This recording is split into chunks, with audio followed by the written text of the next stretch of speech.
ਸਤਿ ਸ੍ਰੀ ਅਕਾਲ। ਭਾਰਤੀ ਕਹਾਣੀਆਂ ਦਾ ਵਿਸ਼ਾ ਵਸਤੂ ਬੜਾ ਜ਼ਬਰਦਸਤ ਹੁੰਦਾ ਹੈ, ਜੋ ਧਾਰਮਿਕ ਨੈਤਿਕ ਕਦਰਾਂ ਕੀਮਤਾਂ ਦੇ ਦੁਆਲੇ ਘੁੰਮਦਾ ਹੈ।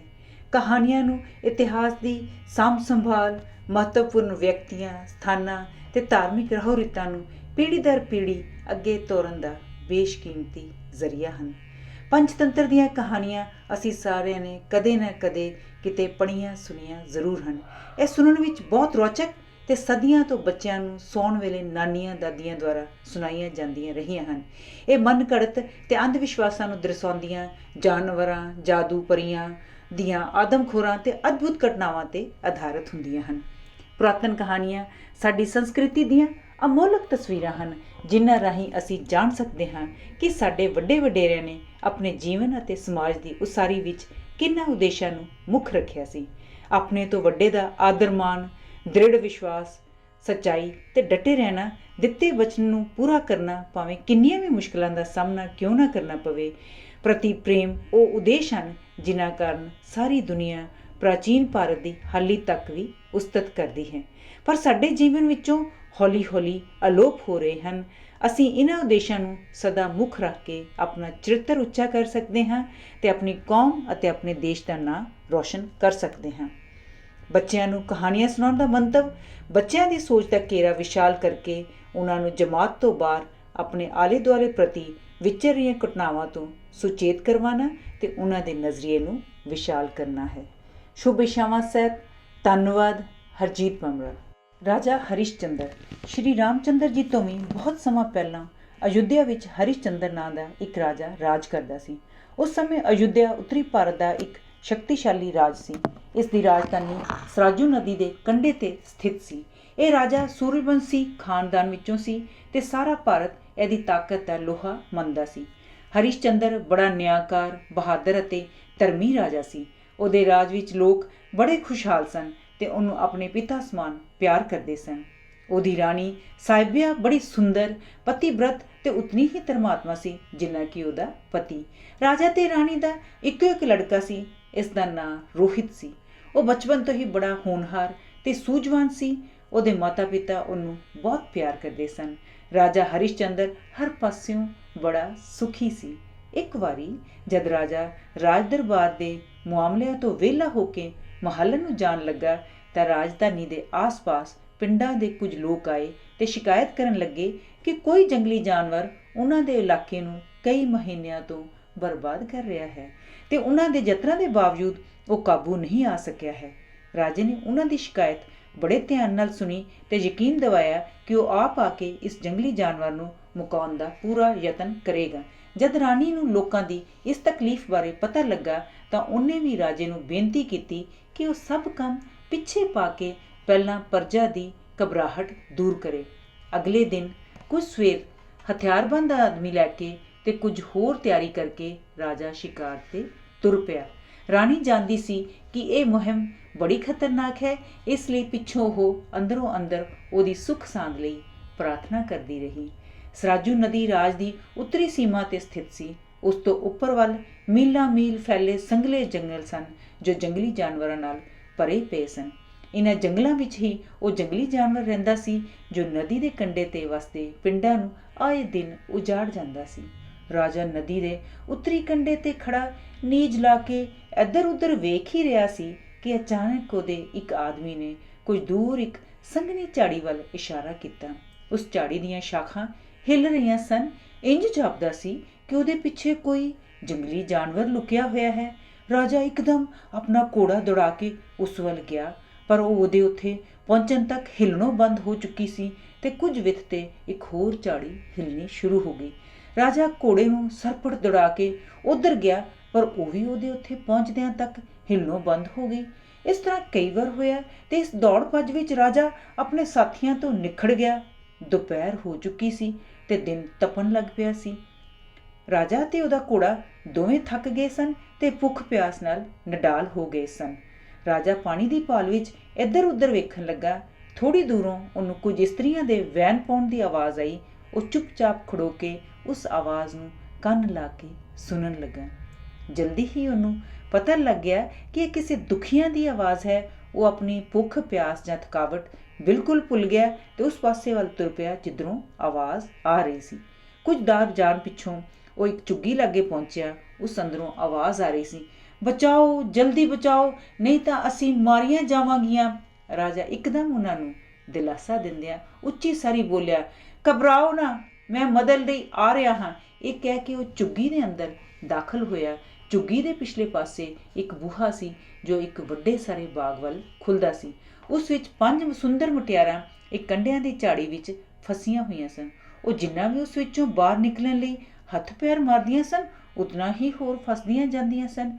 ਇਸ ਲਈ ਉਹ ਮਦਦ ਲਈ ਉੱਚੀ ਉੱਚੀ ਵਾਵੇਲਾ ਪਾ ਰਹੀਆਂ ਸਨ। ਰਾਜੇ ਨੇ ਜਾਂਦਿਆਂ ਹੀ ਆਪਣੀ ਤਲਵਾਰ ਨਾਲ ਟਾਹਣੀਆਂ ਕੱਟ ਕੇ ਉਹਨਾਂ ਨੂੰ ਝਾੜੀ ਵਿੱਚੋਂ ਬਾਹਰ ਕੱਢਿਆ, ਪਰ ਉਹ ਬਾਹਰ ਨਿਕਲਦਿਆਂ ਹੀ ਹਵਾ ਵਿੱਚ ਅਲੋਪ ਹੋ ਗਈਆਂ। ਰਾਜਾ ਹੱਕਾ ਬੱਕਾ ਹੋ ਕੇ ਉੱਥੇ ਖੜੋ ਗਿਆ ਤੇ ਸੋਚਣ ਲੱਗਾ, ਇਹ ਸਭ ਕੀ ਤਮਾਸ਼ਾ ਹੈ। ਅਸਲ ਵਿੱਚ ਉਹ ਸੁੰਦਰੀਆਂ ਰਾਜਾ ਇੰਦਰ ਦੇ ਦਰਬਾਰ ਦੀਆਂ ਅਪੱਛਰਾਵਾਂ ਸਨ। ਇੰਦਰ ਉਹਨਾਂ ਨਾਲ ਕਿਸੇ ਗੱਲੋਂ ਨਾਰਾਜ਼ ਹੋਣ ਤੇ ਆਪਣੇ ਦਰਬਾਰ ਵਿੱਚੋਂ ਕੱਢ ਕੇ ਇਸ ਬਾਗ ਵਿੱਚ ਕੈਦ ਕਰ ਦਿੱਤਾ ਸੀ। ਇਹ ਝੌਂਪੜੀ ਵਿਸ਼ਵਾਮਿੱਤਰ ਨਾਮੀ ਇੱਕ ਮਹਾਨ ਤਪਸਵੀ ਦੀ ਸੀ। ਉਹ ਆਪਣੀ ਕੁਟੀਆ ਵਿੱਚੋਂ ਕਈ ਦਿਨ ਬਾਹਰ ਰਹਿੰਦਾ ਸੀ। ਜਦ ਉਹ ਕੁਝ ਦਿਨਾਂ ਪਿੱਛੋਂ ਵਾਪਸ ਮੁੜਿਆ ਤਾਂ ਇਹ ਵੇਖ ਕੇ ਉਸਨੂੰ ਬਹੁਤ ਗੁੱਸਾ ਚੜਿਆ ਕਿ ਉਹ ਕੈਦ ਕੀਤੀਆਂ ਅਪੱਛਰਾਵਾਂ ਨੂੰ ਕਿਸੇ ਨੇ ਛੁਡਾ ਦਿੱਤਾ ਹੈ ਤੇ ਬਾਗ ਵਿੱਚ ਉੱਗੇ ਫੁੱਲਾਂ ਫਲਾਂ ਨੂੰ ਵਧੋਲ ਸੁੱਟਿਆ ਹੈ। ਉਹਨੇ ਅੰਤਰ ਧਿਆਨ ਹੋ ਕੇ ਸਭ ਹਾਲਤ ਜਾਣ ਲਈ। ਉਹਨੂੰ ਪਤਾ ਲੱਗ ਗਿਆ ਕਿ ਇਹ ਸਭ ਕਾਰਾ ਰਾਜਾ ਹਰਿਸ਼ਚੰਦਰ ਦਾ ਹੈ। ਵਿਸ਼ਵਾਮਿੱਤਰ ਨੇ ਪੱਕਾ ਨਿਸ਼ਚਾ ਕਰ ਲਿਆ ਕਿ ਉਹ ਰਾਜਾ ਹਰਿਸ਼ਚੰਦਰ ਤੋਂ ਇਸ ਗੱਲ ਦਾ ਬਦਲਾ ਲੈ ਕੇ ਹੀ ਛੱਡੇਗਾ। ਬਦਲਾ ਲੈਣ ਦੀ ਨੀਅਤ ਧਾਰਨ ਕਰਕੇ ਵਿਸ਼ਵਾਮਿੱਤਰ ਅਯੁੱਧਿਆ ਵਿੱਚ ਪਹੁੰਚਿਆ। ਹਰਿਸ਼ਚੰਦਰ ਦਾ ਖਿਆਲ ਸੀ ਕਿ ਪਿੰਡਾਂ ਦੇ ਉਜੜਨ ਦਾ ਕਾਰਨ ਉਹ ਅਪੱਛਰਾਵਾਂ ਹੀ ਸਨ ਤੇ ਉਹਨਾਂ ਦੇ ਉੱਥੋਂ ਚਲੇ ਜਾਣ ਨਾਲ ਸ਼ਾਇਦ ਇਹ ਵਾਰਦਾਤਾਂ ਮੁੜ ਨਾ ਹੋਣ। ਇਸ ਲਈ ਉਹ ਮਨ ਨੂੰ ਤਸੱਲੀ ਦੇ ਕੇ ਆਪਣੀ ਰਾਜਧਾਨੀ ਵੱਲ ਵਾਪਸ ਮੁੜ ਗਿਆ ਸੀ। ਇੱਕ ਦਿਨ ਜਦ ਰਾਜਾ ਆਪਣੇ ਦਰਬਾਰ ਵਿੱਚ ਬੈਠਾ ਰਾਜਸੀ ਮਾਮਲਿਆਂ ਤੇ ਵਿਚਾਰ ਕਰ ਰਿਹਾ ਸੀ ਤਾਂ ਵਿਸ਼ਵਾਮਿੱਤਰ ਕ੍ਰੋਧ ਵਿੱਚ ਭਰਿਆ ਉੱਥੇ ਆ ਪਹੁੰਚਿਆ। ਉਹਨੂੰ ਗੁੱਸੇ ਵਿੱਚ ਵੇਖ ਕੇ ਸਭ ਦਰਬਾਰੀ ਭੈਭੀਤ ਹੋ ਗਏ, ਕਿਉਂਕਿ ਉਹਨਾਂ ਨੂੰ ਪਤਾ ਸੀ ਕਿ ਵਿਸ਼ਵਾਮਿੱਤਰ ਬੜਾ ਕਰੋਧੀ ਹੈ ਤੇ ਕ੍ਰੋਧ ਵਿੱਚ ਆ ਕੇ ਸਰਾਪ ਦੇ ਦਿੰਦਾ ਹੈ। ਰਾਜੇ ਨੇ ਉੱਠ ਕੇ ਵਿਸ਼ਵਾਮਿੱਤਰ ਨੂੰ ਜੀ ਆਇਆਂ ਕਿਹਾ ਤੇ ਉਹਨੂੰ ਆਪਣੇ ਸਿੰਘਾਸਨ ਲਾਗੇ ਬਿਠਾ ਦਿੱਤਾ। ਪਰ ਮਹਾਤਮਾ ਨੇ ਕ੍ਰੋਧ ਭਰੇ ਲਫ਼ਜ਼ਾਂ ਵਿੱਚ ਕਿਹਾ, ਰਾਜਾ, ਤੂੰ ਬੜਾ ਨੇਕ ਤੇ ਨਿਆਂਕਾਰ ਮੰਨਿਆ ਜਾਂਦਾ ਏ। ਤੇਰੀ ਪ੍ਰਜਾ ਵੀ ਬੜੀ ਸੁਖੀ ਵਸਦੀ ਏ, ਪਰ ਇਹ ਤਾਂ ਦੱਸ, ਮੈਂ ਤੇਰਾ ਕੀ ਲਿਆ ਏ ਜੋ ਤੂੰ ਮੇਰੇ ਨਾਲ ਵੈਰ ਕਮਾਇਆ ਏ। ਮੈਂ ਨਿਆਂ ਲਈ ਤੇਰੇ ਪਾਸ ਆਇਆ ਹਾਂ। ਸਭ ਹੈਰਾਨ ਸਨ ਕਿ ਰਾਜੇ ਕੋਲੋਂ ਕਿਉਂ ਪੱਧਰ ਹੋ ਗਿਆ ਹੈ ਜਿਸ ਕਾਰਨ ਵਿਸ਼ਵਾਮਿੱਤਰ ਇਤਨਾ ਨਾਰਾਜ਼ ਹੈ। ਇੱਥੋਂ ਤੱਕ ਕਿ ਰਾਜੇ ਨੂੰ ਇਹ ਵੀ ਨਹੀਂ ਸੀ ਪਤਾ ਕਿ ਉਹ ਕੁਟੀਆ ਜਿਸ ਵਿੱਚੋਂ ਉਸਨੇ ਅਪੱਛਰਾਵਾਂ ਨੂੰ ਛੁਡਾਇਆ ਸੀ ਉਹ ਵਿਸ਼ਵਾਮਿੱਤਰ ਦੀ ਹੀ ਸੀ। ਸੋ ਇਹ ਸੁਣ ਕੇ ਬੜਾ ਦੁਖੀ ਹੋਇਆ ਕਿ ਮਹਾਤਮਾ ਨੂੰ ਕਿਸੇ ਨੇ ਨੁਕਸਾਨ ਪਹੁੰਚਾਇਆ ਹੈ। ਉਹ ਵਿਸ਼ਵਾਮਿੱਤਰ ਨੂੰ ਪੁੱਛਣ ਲੱਗਾ, ਦੱਸੋ ਤਾਂ ਸਹੀ, ਗੱਲ ਕੀ ਹੋਈ ਹੈ। ਵਿਸ਼ਵਾਮਿੱਤਰ ਨੇ ਕਿਹਾ, ਜਿਸ ਦੇਸ਼ ਵਿੱਚ ਇੱਕ ਮਹਾਤਮਾ ਦੀ ਕੁਟੀਆ ਵਿੱਚ ਇਤਨਾ ਅਨਰਥ ਹੋਏ ਉਹ ਨਸ਼ਟ ਹੋਣ ਦੇ ਯੋਗ ਹੈ। ਕੀ ਇਹ ਅਨਰਥ ਤੁਹਾਡੀ ਆਪਣੀ ਕੁਟੀਆ ਵਿੱਚ ਹੋਇਆ ਹੈ? ਰਾਜਾ ਹਰਿਚੰਦਰ ਨੇ ਪੁੱਛਿਆ। ਵਿਸ਼ਵਾਮਿੱਤਰ ਨੇ ਉੱਤਰ ਦਿੱਤਾ, ਹਾਂ, ਇੰਦਰ ਦੇਵਤੇ ਦੀਆਂ 5 ਅਪੱਛਰਾਵਾਂ ਨੇ ਇੱਕ ਘੋਰ ਅਪਰਾਧ ਕੀਤਾ ਸੀ। ਸਜ਼ਾ ਲਈ ਰਾਜਾ ਇੰਦਰ ਨੇ ਉਹਨਾਂ ਨੂੰ ਮੇਰੇ ਬਾਗ ਵਿੱਚ ਕੈਦ ਕੀਤਾ ਸੀ। ਮੇਰੀ ਗੈਰ ਹਾਜ਼ਰੀ ਵਿੱਚ ਕਿਸੇ ਨੇ ਉਹਨਾਂ ਨੂੰ ਛੁਡਾ ਦਿੱਤਾ ਹੈ। ਇਹ ਸੁਣਦਿਆਂ ਹੀ ਰਾਜੇ ਦੇ ਹੱਥਾਂ ਦੇ ਤੋਤੇ ਉੱਡ ਗਏ। ਵਿਸ਼ਵਾਮਿੱਤਰ ਦੇ ਕਥਨ ਅਨੁਸਾਰ ਰਾਜਾ ਆਪ ਹੀ ਦੋਸ਼ੀ ਸਿੱਧ ਹੋਇਆ ਸੀ ਤੇ ਉਹਨੂੰ ਇਹ ਡਰ ਸੀ ਕਿ ਮਹਾਤਮਾ ਕਿਤੇ ਸਰਾਪ ਹੀ ਨਾ ਦੇ ਦੇਵੇ। ਇਸ ਲਈ ਰਾਜਾ ਨੇ ਬੜੀ ਨਿਮਰਤਾ ਸਹਿਤ ਉਸ ਤੋਂ ਭੁੱਲ ਬਖਸ਼ਾਉਣ ਲਈ ਉਹਨੂੰ ਕਿਹਾ, ਮੈਨੂੰ ਨਹੀਂ ਸੀ ਪਤਾ ਕਿ ਇਹ ਕੁਟੀਆ ਤੁਹਾਡੀ ਏ ਤੇ ਨਾ ਹੀ ਮੈਨੂੰ ਸ਼ੰਕਾ ਸੀ ਕਿ ਮੈਂ ਕੋਈ ਅਪਰਾਧ ਕਰ ਰਿਹਾ ਹਾਂ। ਮੈਂ ਤਾਂ ਦੁਖੀ ਇਸਤਰੀਆਂ ਦਾ ਦੁੱਖ ਦੂਰ ਕਰਕੇ ਆਪਣਾ ਧਰਮ ਪਾਲਿਆ ਸੀ। ਇਹਨੂੰ ਧਰਮ ਪਾਲਣਾ ਕਹਿੰਦੇ ਨੇ? ਵਿਸ਼ਵਾਮਿੱਤਰ ਨੇ ਅੱਖਾਂ ਲਾਲ ਕਰਦਿਆਂ ਪੁੱਛਿਆ। ਰਾਜੇ ਨੇ ਉੱਤਰ ਦਿੱਤਾ, ਤੁਸੀਂ ਸਿਆਣੇ ਹੋ, ਦੁਖੀਆਂ ਦਾ ਦੁੱਖ ਦੂਰ ਕਰਨਾ ਤੇ ਲੋੜਵੰਦਾਂ ਦੀ ਲੋੜ ਪੂਰੀ ਕਰਨੀ ਹਰ ਮਨੁੱਖ ਦਾ ਫਰਜ਼ ਏ। ਉਹ ਸੁੰਦਰੀਆਂ ਮਦਦ ਲਈ ਪੁਕਾਰਲੀਆਂ ਸਨ ਤੇ ਮੈਂ ਉਹਨਾਂ ਦੀ ਮਦਦ ਕੀਤੀ, ਬਸ ਇਹ ਹੀ ਮੇਰਾ ਕਸੂਰ ਏ। ਜੇ ਮੈਂ ਉਹਨਾਂ ਦੀ ਮਦਦ ਨਾ ਕਰਦਾ ਤਾਂ ਕੀ ਉਹ ਇਸ ਤੋਂ ਵੀ ਮਾੜੀ ਗੱਲ ਨਹੀਂ ਸੀ? ਦੱਸੋ, ਮੈਂ ਠੀਕ ਹਾਂ ਜਾਂ ਗਲਤ? ਵਿਸ਼ਵਾਮਿੱਤਰ ਅੰਦਰੋਂ ਅੰਦਰ ਹੱਸਿਆ ਕਿ ਰਾਜਾ ਆਪਣੇ ਫਰਜ਼ ਸਪਸ਼ਟ ਸ਼ਬਦਾਂ ਵਿੱਚ ਦੱਸ ਕੇ ਆਪਣੇ ਆਪ ਜਾਲ ਵਿੱਚ ਫਸ ਗਿਆ ਹੈ। ਸੋ ਉਹਨੇ ਕਿਹਾ, ਰਾਜਾ, ਤੁਸੀਂ ਹੁਣੇ ਕਿਹਾ ਹੈ ਕਿ ਲੋੜਵੰਦਾਂ ਦੀ ਲੋੜਾਂ ਪੂਰੀਆਂ ਕਰਨੀਆਂ ਤੁਹਾਡਾ ਫਰਜ਼ ਏ। ਮੈਂ ਇੱਕ ਗਰੀਬ ਤਪਸਵੀ ਹਾਂ, ਮੈਂ ਤੁਹਾਥੋਂ ਇੱਕ ਮੰਗ ਮੰਗਦਾ ਹਾਂ। ਰਾਜਾ ਹੈਰਾਨ ਸੀ ਕਿ ਤਪਸਵੀ ਦਾ ਗੁੱਸਾ ਇਤਨਾ ਜਲਦੀ ਠੰਡਾ ਕਿਵੇਂ ਹੋ ਗਿਆ। ਤੇ ਉਹ ਅੰਦਰੋਂ ਖੁਸ਼ ਸੀ ਕਿ ਸਰਾਪ ਦਾ ਡਰ ਟਲ ਗਿਆ ਹੈ। ਰਾਜਾ ਕਹਿਣ ਲੱਗਾ, ਹੁਕਮ ਕਰੋ, ਕੀ ਚਾਹੁੰਦੇ ਹੋ? ਵਿਸ਼ਵਾਮਿੱਤਰ ਨੇ ਮਨ ਵਿੱਚ ਸੋਚਿਆ, ਰਾਜੇ ਨੇ ਫੜ ਮਾਰੀ ਸੀ ਕਿ ਉਹ ਬੜਾ ਧਰਮੀ ਏ ਤੇ ਆਪਣੇ ਫਰਜ਼ਾਂ ਨੂੰ ਪਾਲਦਾ ਏ। ਦੇਖਦੇ ਹਾਂ ਕਿ ਇਹ ਪ੍ਰੀਖਿਆ ਵਿੱਚ ਕਿੰਨਾ ਕੁ ਪੂਰਾ ਉਤਰਦਾ ਹੈ। ਫਿਰ ਉਹਨੇ ਰਾਜੇ ਨੂੰ ਉੱਚੀ ਸਾਰੀ ਕਿਹਾ, ਵਚਨ ਦੇਣ ਤੋਂ ਪਹਿਲਾਂ ਚੰਗੀ ਤਰ੍ਹਾਂ ਸੋਚ ਲੈਣਾ ਚਾਹੀਦਾ ਹੈ। ਅੱਗੋਂ ਰਾਜੇ ਨੇ ਉੱਤਰ ਦਿੱਤਾ ਕਿ ਮੇਰੇ ਧਨ ਭਾਗ ਨਹੀਂ ਕਿ ਮੇਰੇ ਵਰਗੇ ਨਾਚੀਜ਼ ਕੋਲੋਂ ਤੁਹਾਡੇ ਵਰਗਾ ਮਹਾਨ ਤਪਸਵੀ ਕੋਈ ਮੰਗ ਕਰੇ। ਹੁਕਮ ਕਰੋ, ਕੀ ਚਾਹੁੰਦੇ ਹੋ? ਵਿਸ਼ਵਾਮਿੱਤਰ ਨੇ ਕਿਹਾ, ਤੁਹਾਡਾ ਸਾਰਾ ਰਾਜ ਭਾਗ। ਇਹ ਸੁਣ ਕੇ ਸਭ ਦਰਬਾਰੀ ਹੱਕੇ ਬੱਕੇ ਰਹਿ ਗਏ। ਕਈ ਤਾਂ ਇੱਕਦਮ ਬੋਲ ਉੱਠੇ, ਇਹ ਬਿਲਕੁਲ ਨਹੀਂ ਹੋ ਸਕਦਾ। ਪਰ ਰਾਜਾ ਨੇ ਜਰੀ ਜਿੰਨੀ ਵੀ ਨਾ ਨੁੱਕਰ ਨਾ ਕੀਤੀ ਤੇ ਕਿਹਾ, ਮੈਨੂੰ ਆਪਣਾ ਸਾਰਾ ਰਾਜ ਤੁਹਾਡੇ ਹਵਾਲੇ ਕਰਨ ਵਿੱਚ ਬਹੁਤ ਖੁਸ਼ੀ ਹੈ। ਇਹ ਕਹਿ ਕੇ ਉਹਨੇ ਆਪਣਾ ਸਾਰਾ ਰਾਜ ਪਾਟ ਵਿਸ਼ਵਾਮਿੱਤਰ ਦੇ ਹਵਾਲੇ ਕਰ ਦਿੱਤਾ। ਰਿਸ਼ੀ ਨੂੰ ਉਮੀਦ ਨਹੀਂ ਸੀ ਕਿ ਰਾਜਾ ਆਪਣਾ ਸਾਰਾ ਰਾਜ ਤਿਆਗ ਕੇ ਇਸ ਤਰ੍ਹਾਂ ਕੰਗਾਲ ਬਣਨਾ ਸਵੀਕਾਰ ਕਰੇਗਾ। ਉਹ ਰਾਜੇ ਦੇ ਇਸ ਤਿਆਗ ਤੇ ਬੜਾ ਹੈਰਾਨ ਹੋਇਆ। ਉਹ ਕਹਿਣ ਲੱਗਾ, ਰਾਜਾ ਤੁਸੀਂ ਸੱਚਮੁੱਚ ਬੜੇ ਤਿਆਗੀ ਹੋ, ਪਰ ਤੁਹਾਨੂੰ ਪਤਾ ਹੋਣਾ ਚਾਹੀਦਾ ਹੈ ਕਿ ਸ਼ਾਸਤਰਾਂ ਅਨੁਸਾਰ ਕਿਸੇ ਵੀ ਦਾਨ ਦੇ ਨਾਲ ਧਨ ਦੇਣਾ ਜ਼ਰੂਰੀ ਮਿਥਿਆ ਗਿਆ ਹੈ। ਰਾਜੇ ਨੇ ਕਿਹਾ, ਮੈਂ ਤੁਹਾਨੂੰ 1000 ਮੋਹਰਾਂ ਦਾਨ ਦਿੰਦਾ ਹਾਂ। ਇਹ ਕਹਿੰਦਿਆਂ ਹੀ ਉਹਨੇ ਖਜ਼ਾਨਚੀ ਨੂੰ ਕਿਹਾ ਕਿ ਖਜ਼ਾਨੇ ਵਿੱਚੋਂ 1000 ਮੋਹਰਾਂ ਪਰਮਾਤਮਾ ਨੂੰ ਦੇ ਦਿੱਤੀਆਂ ਜਾਣ। ਅੱਗੋਂ ਵਿਸ਼ਵਾਮਿੱਤਰ ਨੇ ਹੱਸ ਕੇ ਕਿਹਾ, ਮਹਾਰਾਜ ਸ਼ਾਇਦ ਤੁਸੀਂ ਭੁੱਲ ਗਏ ਹੋ ਕਿ ਤੁਸੀਂ ਆਪਣਾ ਸਾਰਾ ਰਾਜ ਮੈਨੂੰ ਸੌਂਪ ਦਿੱਤਾ ਹੈ। ਖਜ਼ਾਨਾ ਵੀ ਰਾਜ ਦਾ ਹੀ ਹਿੱਸਾ ਹੁੰਦਾ ਹੈ। ਤੁਸੀਂ ਹੁਣ ਇਸ ਵਿੱਚੋਂ ਇੱਕ ਦਮੜੀ ਵੀ ਨਹੀਂ ਕਢਵਾ ਸਕਦੇ। ਹੁਣ ਰਾਜੇ ਨੂੰ ਆਪਣੀ ਅਸਲੀ ਸਥਿਤੀ ਦਾ ਪਤਾ ਲੱਗਾ, ਪਰ ਫਿਰ ਵੀ ਉਹਨੇ ਬਿਨਾਂ ਅਫਸੋਸ ਪ੍ਰਗਟ ਕਰਦਿਆਂ ਕਿਹਾ, ਤੁਸੀਂ ਠੀਕ ਕਿਹਾ ਹੈ, ਮੈਂ ਤੁਹਾਨੂੰ 1000 ਮੋਹਰਾਂ 1 ਮਹੀਨੇ ਤੱਕ ਦੇ ਦੇਵਾਂਗਾ। ਚੰਗਾ, ਮੈਂ 1 ਮਹੀਨਾ ਉਡੀਕ ਲੈਂਦਾ ਹਾਂ। ਅੱਗੋਂ ਵਿਸ਼ਵਾਮਿੱਤਰ ਨੇ ਕਿਹਾ, ਤੁਸੀਂ ਤੇ ਤੁਹਾਡਾ ਟੱਬਰ ਹੁਣ ਰਾਜ ਮਹਿਲ ਵਿੱਚ ਨਹੀਂ ਠਹਿਰ ਸਕਦੇ। ਕੱਲ ਸ਼ਾਮ ਤੱਕ ਤੁਸੀਂ ਮੇਰੇ ਰਾਜ ਵਿੱਚੋਂ ਚਲੇ ਜਾਓ। ਇੱਕ ਪਲ ਸੋਚ ਕੇ ਹਰੀਚੰਦਰ ਨੇ ਉੱਤਰ ਦਿੱਤਾ, ਤੁਹਾਡਾ ਕਿਹਾ ਸਿਰ ਮੱਥੇ ਤੇ। ਇਹ ਗੱਲਬਾਤ ਕਰਕੇ ਤੇ ਕੁਝ ਉਦਾਸ ਜਿਹਾ ਹੋ ਕੇ ਰਾਜਾ ਆਪਣੇ ਮਹੱਲ ਵੱਲ ਗਿਆ। ਉਹਦੇ ਉੱਥੇ ਜਾਣ ਤੋਂ ਪਹਿਲਾਂ ਹੀ ਕਿਸੇ ਨੇ ਸਾਰੀ ਗੱਲ ਰਾਣੀ ਨੂੰ ਦੱਸ ਦਿੱਤੀ ਸੀ। ਪਹਿਲਾਂ ਤਾਂ ਆਪਣੇ ਪਤੀ ਦੇ ਇੱਕ ਅਨੋਖੇ ਦਾਨ ਤੇ ਉਹਨੂੰ ਬੜਾ ਦੁੱਖ ਹੋਇਆ, ਪਰ ਉਹ ਪਤੀ ਵਰਤ ਹੋਣ ਦੇ ਨਾਤੇ ਇਹ ਆਪਣਾ ਫਰਜ਼ ਸਮਝਦੀ ਸੀ ਕਿ ਉਹ ਆਪਣੇ ਪਤੀ ਦੇ ਹਰ ਫੈਸਲੇ ਨੂੰ ਖਿੜੇ ਮੱਥੇ ਸਹੇ। ਨਾਲੇ ਉਹਨੂੰ ਇਹ ਵੀ ਪਤਾ ਸੀ ਕਿ ਉਹਦਾ ਪਤੀ ਭਾਰਤ ਦਾ ਸਭ ਤੋਂ ਵੱਡਾ ਰਾਜਾ ਹੈ ਤੇ ਇਤਨਾ ਦਾਨ ਦੇਣਾ ਹੀ ਉਸਦੀ ਸ਼ਾਨ ਦੇ ਅਨੁਕੂਲ ਹੈ। ਪਰ ਹਰੀਸ਼ਚੰਦਰ ਨੂੰ ਡਰ ਸੀ ਕਿ ਉਹਦੀ ਰਾਣੀ ਇਸ ਖਬਰ ਨੂੰ ਬੁਰਾ ਮਨਾਏਗੀ। ਇਸ ਲਈ ਉਹ ਡਰਦਾ ਡਰਦਾ ਮਹੱਲ ਅੰਦਰ ਗਿਆ। ਪਰ ਉਹਦੀ ਰਾਣੀ ਉਹਨੂੰ ਦਿਲਾਸਾ ਦਿੰਦੀ ਹੋਈ ਕਹਿਣ ਲੱਗੀ, ਮਹਾਰਾਜ ਤੁਸੀਂ ਇਤਨੇ ਉਦਾਸ ਕਿਉਂ ਲੱਗਦੇ ਹੋ? ਮੈਨੂੰ ਸਭ ਕੁਝ ਪਤਾ ਲੱਗ ਚੁੱਕਾ ਹੈ। ਤੁਸੀਂ ਅੱਜ ਇਤਨਾ ਵੱਡਾ ਦਾਨ ਦੇ ਕੇ ਇੱਕ ਮਹਾਨ ਕੰਮ ਕੀਤਾ ਹੈ। ਮੈਨੂੰ ਇਹ ਖੁਸ਼ੀ ਹੈ ਕਿ ਮੈਂ ਇਸ ਸ਼ੁਭ ਕੰਮ ਵਿੱਚ ਆਪ ਦੀ ਸਾਂਝੀਵਾਲ ਹਾਂ। ਇਹ ਸੁਣ ਕੇ ਰਾਜਾ ਬੜਾ ਹੈਰਾਨ ਹੋਇਆ। ਰਾਜ ਭਾਗ ਦੀ ਸ਼ਾਨ ਸ਼ੌਕਤ ਨੇ ਉਸ ਦੀ ਪਿਆਰੀ ਰਾਣੀ ਦੇ ਅਸਲੀ ਚਰਿੱਤਰ ਨੂੰ ਲੁਕਾ ਰੱਖਿਆ ਸੀ। ਪਰ ਹੁਣ ਜਦ ਕਿ ਉਹ ਦੋਵੇਂ ਬਿਲਕੁਲ ਕੰਗਾਲ ਹੋ ਚੁੱਕੇ ਸਨ, ਤਦ ਉਹਨਾਂ ਨੂੰ ਆਪਣੀ ਰਾਣੀ ਦੇ ਅਸਲੀ ਪਿਆਰ ਦਾ ਪਤਾ ਲੱਗਾ। ਉਹ ਆਪਣੇ ਪਤੀ ਦੀ ਖਾਤਰ ਆਪਣਾ ਸੁੱਖ ਆਨੰਦ ਸਭ ਤਿਆਗ ਸਕਦੀ ਸੀ। ਅਗਲੀ ਸਵੇਰ ਨੂੰ ਰਾਜਾ, ਰਾਣੀ ਤੇ ਰਾਜਕੁਮਾਰ ਰੋਹਿਤ ਆਪਣੇ ਤਨ ਦੇ ਕੱਪੜਿਆਂ ਤੋਂ ਸਿਵਾ ਸਭ ਕੁਝ ਪਿਛਾਂ ਛੱਡ ਕੇ ਮਹੱਲ ਵਿੱਚੋਂ ਨਿਕਲ ਤੁਰੇ। ਕਈ ਲੋਕ ਆਪਣੇ ਪਿਆਰੇ ਰਾਜੇ ਨੂੰ ਮਜਬੂਰ ਕਰਨਾ ਚਾਹੁੰਦੇ ਸਨ ਕਿ ਉਹ ਅਯੁੱਧਿਆ ਵਿੱਚ ਹੀ ਠਹਿਰੇ। ਕਈ ਉਹਦੇ ਨਾਲ ਹੀ ਜਾਣ ਲਈ ਤਿਆਰ ਹੋ ਗਏ।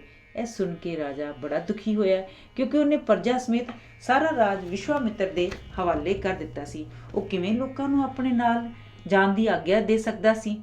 ਸੋ ਉਹਨੇ ਆਪਣੇ ਮਿੱਤਰਾਂ ਨੂੰ ਘਰੋਂ ਘਰੀ ਵਾਪਸ ਜਾਣ ਲਈ ਕਿਹਾ। ਰਾਜਾ, ਰਾਣੀ ਤੇ ਰਾਜਕੁਮਾਰ ਨਦੀਆਂ, ਨਾਲੇ, ਪਹਾੜੀਆਂ, ਟੀਲੇ, ਜੰਗਲ ਤੇ ਮੈਦਾਨ ਪਾਰ ਕਰਦੇ ਹੋਏ ਬਨਾਰਸ ਵੱਲ ਤੁਰ ਪਏ। ਧੁੱਪ ਬੜੀ ਤੇਜ਼ ਹੋ ਗਈ ਸੀ। ਰਾਣੀ ਦੇ ਪੈਰ ਛਾਲਿਆਂ ਨਾਲ ਭਰੇ ਤੇ ਲਹੂ ਲੁਹਾਨ ਹੋਏ ਪਏ ਸਨ। ਇਹ ਵੇਖ ਕੇ ਉਹਦੀਆਂ ਅੱਖਾਂ ਵਿੱਚ ਅੱਥਰੂ ਆ ਗਏ। ਉਹ ਰਾਣੀ ਨੂੰ ਕਹਿਣ ਲੱਗਾ, ਵੇਖ ਮੇਰੀ ਖਾਤਰ ਤੈਨੂੰ ਕਿੰਨਾ ਦੁੱਖ ਝੱਲਣਾ ਪੈ ਰਿਹਾ ਹੈ। ਪਰ ਰਾਣੀ ਨੇ ਉੱਤਰ ਦਿੱਤਾ, ਇਹੋ ਜਿਹੀ ਗੱਲ ਦਿਲ ਵਿੱਚ ਨਾ ਲਿਆਓ। ਮੈਂ ਆਪਣੇ ਆਪ ਨੂੰ ਸੁਭਾਗੀ ਸਮਝਦੀ ਹਾਂ ਕਿ ਮੈਂ ਤੁਹਾਡੇ ਜੇ ਉੱਚ ਚਰਿੱਤਰ, ਆਪਾਵਾਰ ਤੇ ਧਰਮਾਤਮਾ ਰਾਜੇ ਦੀ ਪਤਨੀ ਹਾਂ। ਤੁਸੀਂ ਮੇਰੇ ਨਾਲ ਹੋਵੋ ਤਾਂ ਮੇਰੇ ਦੁੱਖ ਸੁੱਖ ਵਿੱਚ ਬਦਲ ਜਾਂਦੇ ਨੇ। ਰਾਣੀ ਦੇ ਇਹਨਾਂ ਸ਼ਬਦਾਂ ਨਾਲ ਰਾਜੇ ਦਾ ਮਨ ਭਰ ਆਇਆ ਤੇ ਉਹ ਕਹਿਣ ਲੱਗਾ, ਮੈਂ ਤੈਨੂੰ ਰਾਣੀ ਤੋਂ ਕੰਗਾਲ ਬਣਾ ਦਿੱਤਾ ਹੈ। ਇਸ ਤੋਂ ਵੱਡਾ ਪਾਪ ਮੈਂ ਕੀ ਕਰ ਸਕਦਾ ਹਾਂ? ਜੋ ਦੁੱਖ ਮੈਂ ਸਹੇੜੇ ਨੇ ਮੈਂ ਆਪ ਹੀ ਬਰਦਾਸ਼ਤ ਕਰ ਲਵਾਂਗਾ। ਤੂੰ ਕਾਹਨੂੰ ਮੇਰੀ ਖਾਤਰ ਦੁਖੀ ਹੋਵੇਂ? ਮੈਂ ਚਾਹੁੰਦਾ ਹਾਂ ਕਿ ਤੂੰ ਆਪਣੇ ਪੇਕੇ ਚਲੀ ਜਾ। ਰਾਣੀ ਨੇ ਉੱਤਰ ਦਿੱਤਾ, ਇਹ ਬਿਲਕੁਲ ਨਹੀਂ ਹੋ ਸਕਦਾ। ਮੈਂ ਤੁਹਾਡੀ ਦਾਸੀ ਹਾਂ ਤੇ ਪਰਛਾਵੇਂ ਵਾਂਗ ਤੁਹਾਡੇ ਨਾਲ ਰਹਾਂਗੀ। ਮੇਰੀ ਸਭ ਤੋਂ ਉੱਤਮ ਇੱਛਾ ਇਹ ਹੈ ਕਿ ਮੈਂ ਤੁਹਾਡੀ ਸੇਵਾ ਕਰਾਂ। ਤੁਹਾਡੇ ਨਾਲ ਰਹਿਣਾ ਮੇਰੇ ਲਈ ਸਵਰਗ ਹੈ ਤੇ ਤੁਹਾਥੋਂ ਵਿਛੜਨਾ ਨਰਕ। ਸੱਚਮੁੱਚ ਦੁੱਖ ਵਿੱਚ ਹੀ ਮਨੁੱਖ ਪਛਾਣ ਸਕਦਾ ਹੈ ਕਿ ਦੋਸਤ ਕੌਣ ਹੈ ਤੇ ਦੁਸ਼ਮਣ ਕੌਣ। ਰਾਜੇ ਨੂੰ ਹੁਣ ਪਤਾ ਲੱਗਾ ਕਿ ਰਾਣੀ ਗੁਣਾਂ ਦੀ ਗੁਥਲੀ ਹੈ। ਉਹਦੇ ਨਾਲ ਹੁੰਦਿਆਂ ਹੀ ਹੁਣ ਆਪਣੇ ਆਪ ਨੂੰ ਹਾਲਤ ਤੋਂ ਜ਼ਿਆਦਾ ਖੁਸ਼ਕਿਸਮਤ ਸਮਝਣ ਲੱਗਾ ਜਦੋਂ ਉਹ ਸਾਰੇ ਭਾਰਤ ਦਾ ਰਾਜਾ ਸੀ। ਰਾਜੇ ਨੇ ਛੋਟੇ ਰਾਜਕੁਮਾਰ ਨੂੰ ਮੋਢੇ ਤੇ ਚੁੱਕਿਆ ਹੋਇਆ ਸੀ। ਜਦ ਉਹਨੂੰ ਜਾਗ ਆਈ ਤਾਂ ਆਪਣੇ ਮਾਤਾ ਪਿਤਾ ਨੂੰ ਬਿਨਾਂ ਨੌਕਰਾਂ ਚਾਕਰਾਂ ਤੋਂ ਅਤੇ ਨੰਗੇ ਪੈਰੀਂ ਇਸ ਕੜਕਦੀ ਧੁੱਪ ਵਿੱਚ ਜੰਗਲ ਵਿੱਚ ਤੁਰਦਿਆਂ ਵੇਖ ਕੇ ਬੜਾ ਹੈਰਾਨ ਹੋਇਆ। ਉਹਨੂੰ ਭੁੱਖ ਲੱਗੀ ਹੋਈ ਸੀ। ਰਾਜੇ ਨੇ ਉਹਦੇ ਲਈ ਲਾਗਲੇ ਪਿੰਡੋਂ ਕੁਝ ਮੰਗ ਕੇ ਲਿਆਉਣ ਲਈ ਜਾਣ ਦੀ ਸਲਾਹ ਕੀਤੀ, ਪਰ ਉਹਨੂੰ ਯਾਦ ਆ ਗਿਆ ਕਿ ਉਹ ਤਾਂ ਕੁਸ਼ੱਤਰੀ ਹੈ ਤੇ ਕੁਸ਼ੱਤਰੀ ਲਈ ਮੰਗਣਾ ਪਾਪ ਹੈ। ਇਸ ਲਈ ਉਹ ਇੱਧਰੋਂ ਉੱਧਰੋਂ ਜੰਗਲੀ ਫਲ ਫੁੱਲ ਇਕੱਠੇ ਕਰਕੇ ਲਿਆਇਆ ਤੇ ਤਿੰਨਾਂ ਨੇ ਆਪਸੀ ਭੁੱਖ ਪਿਆਸ ਮਿਟਾਈ।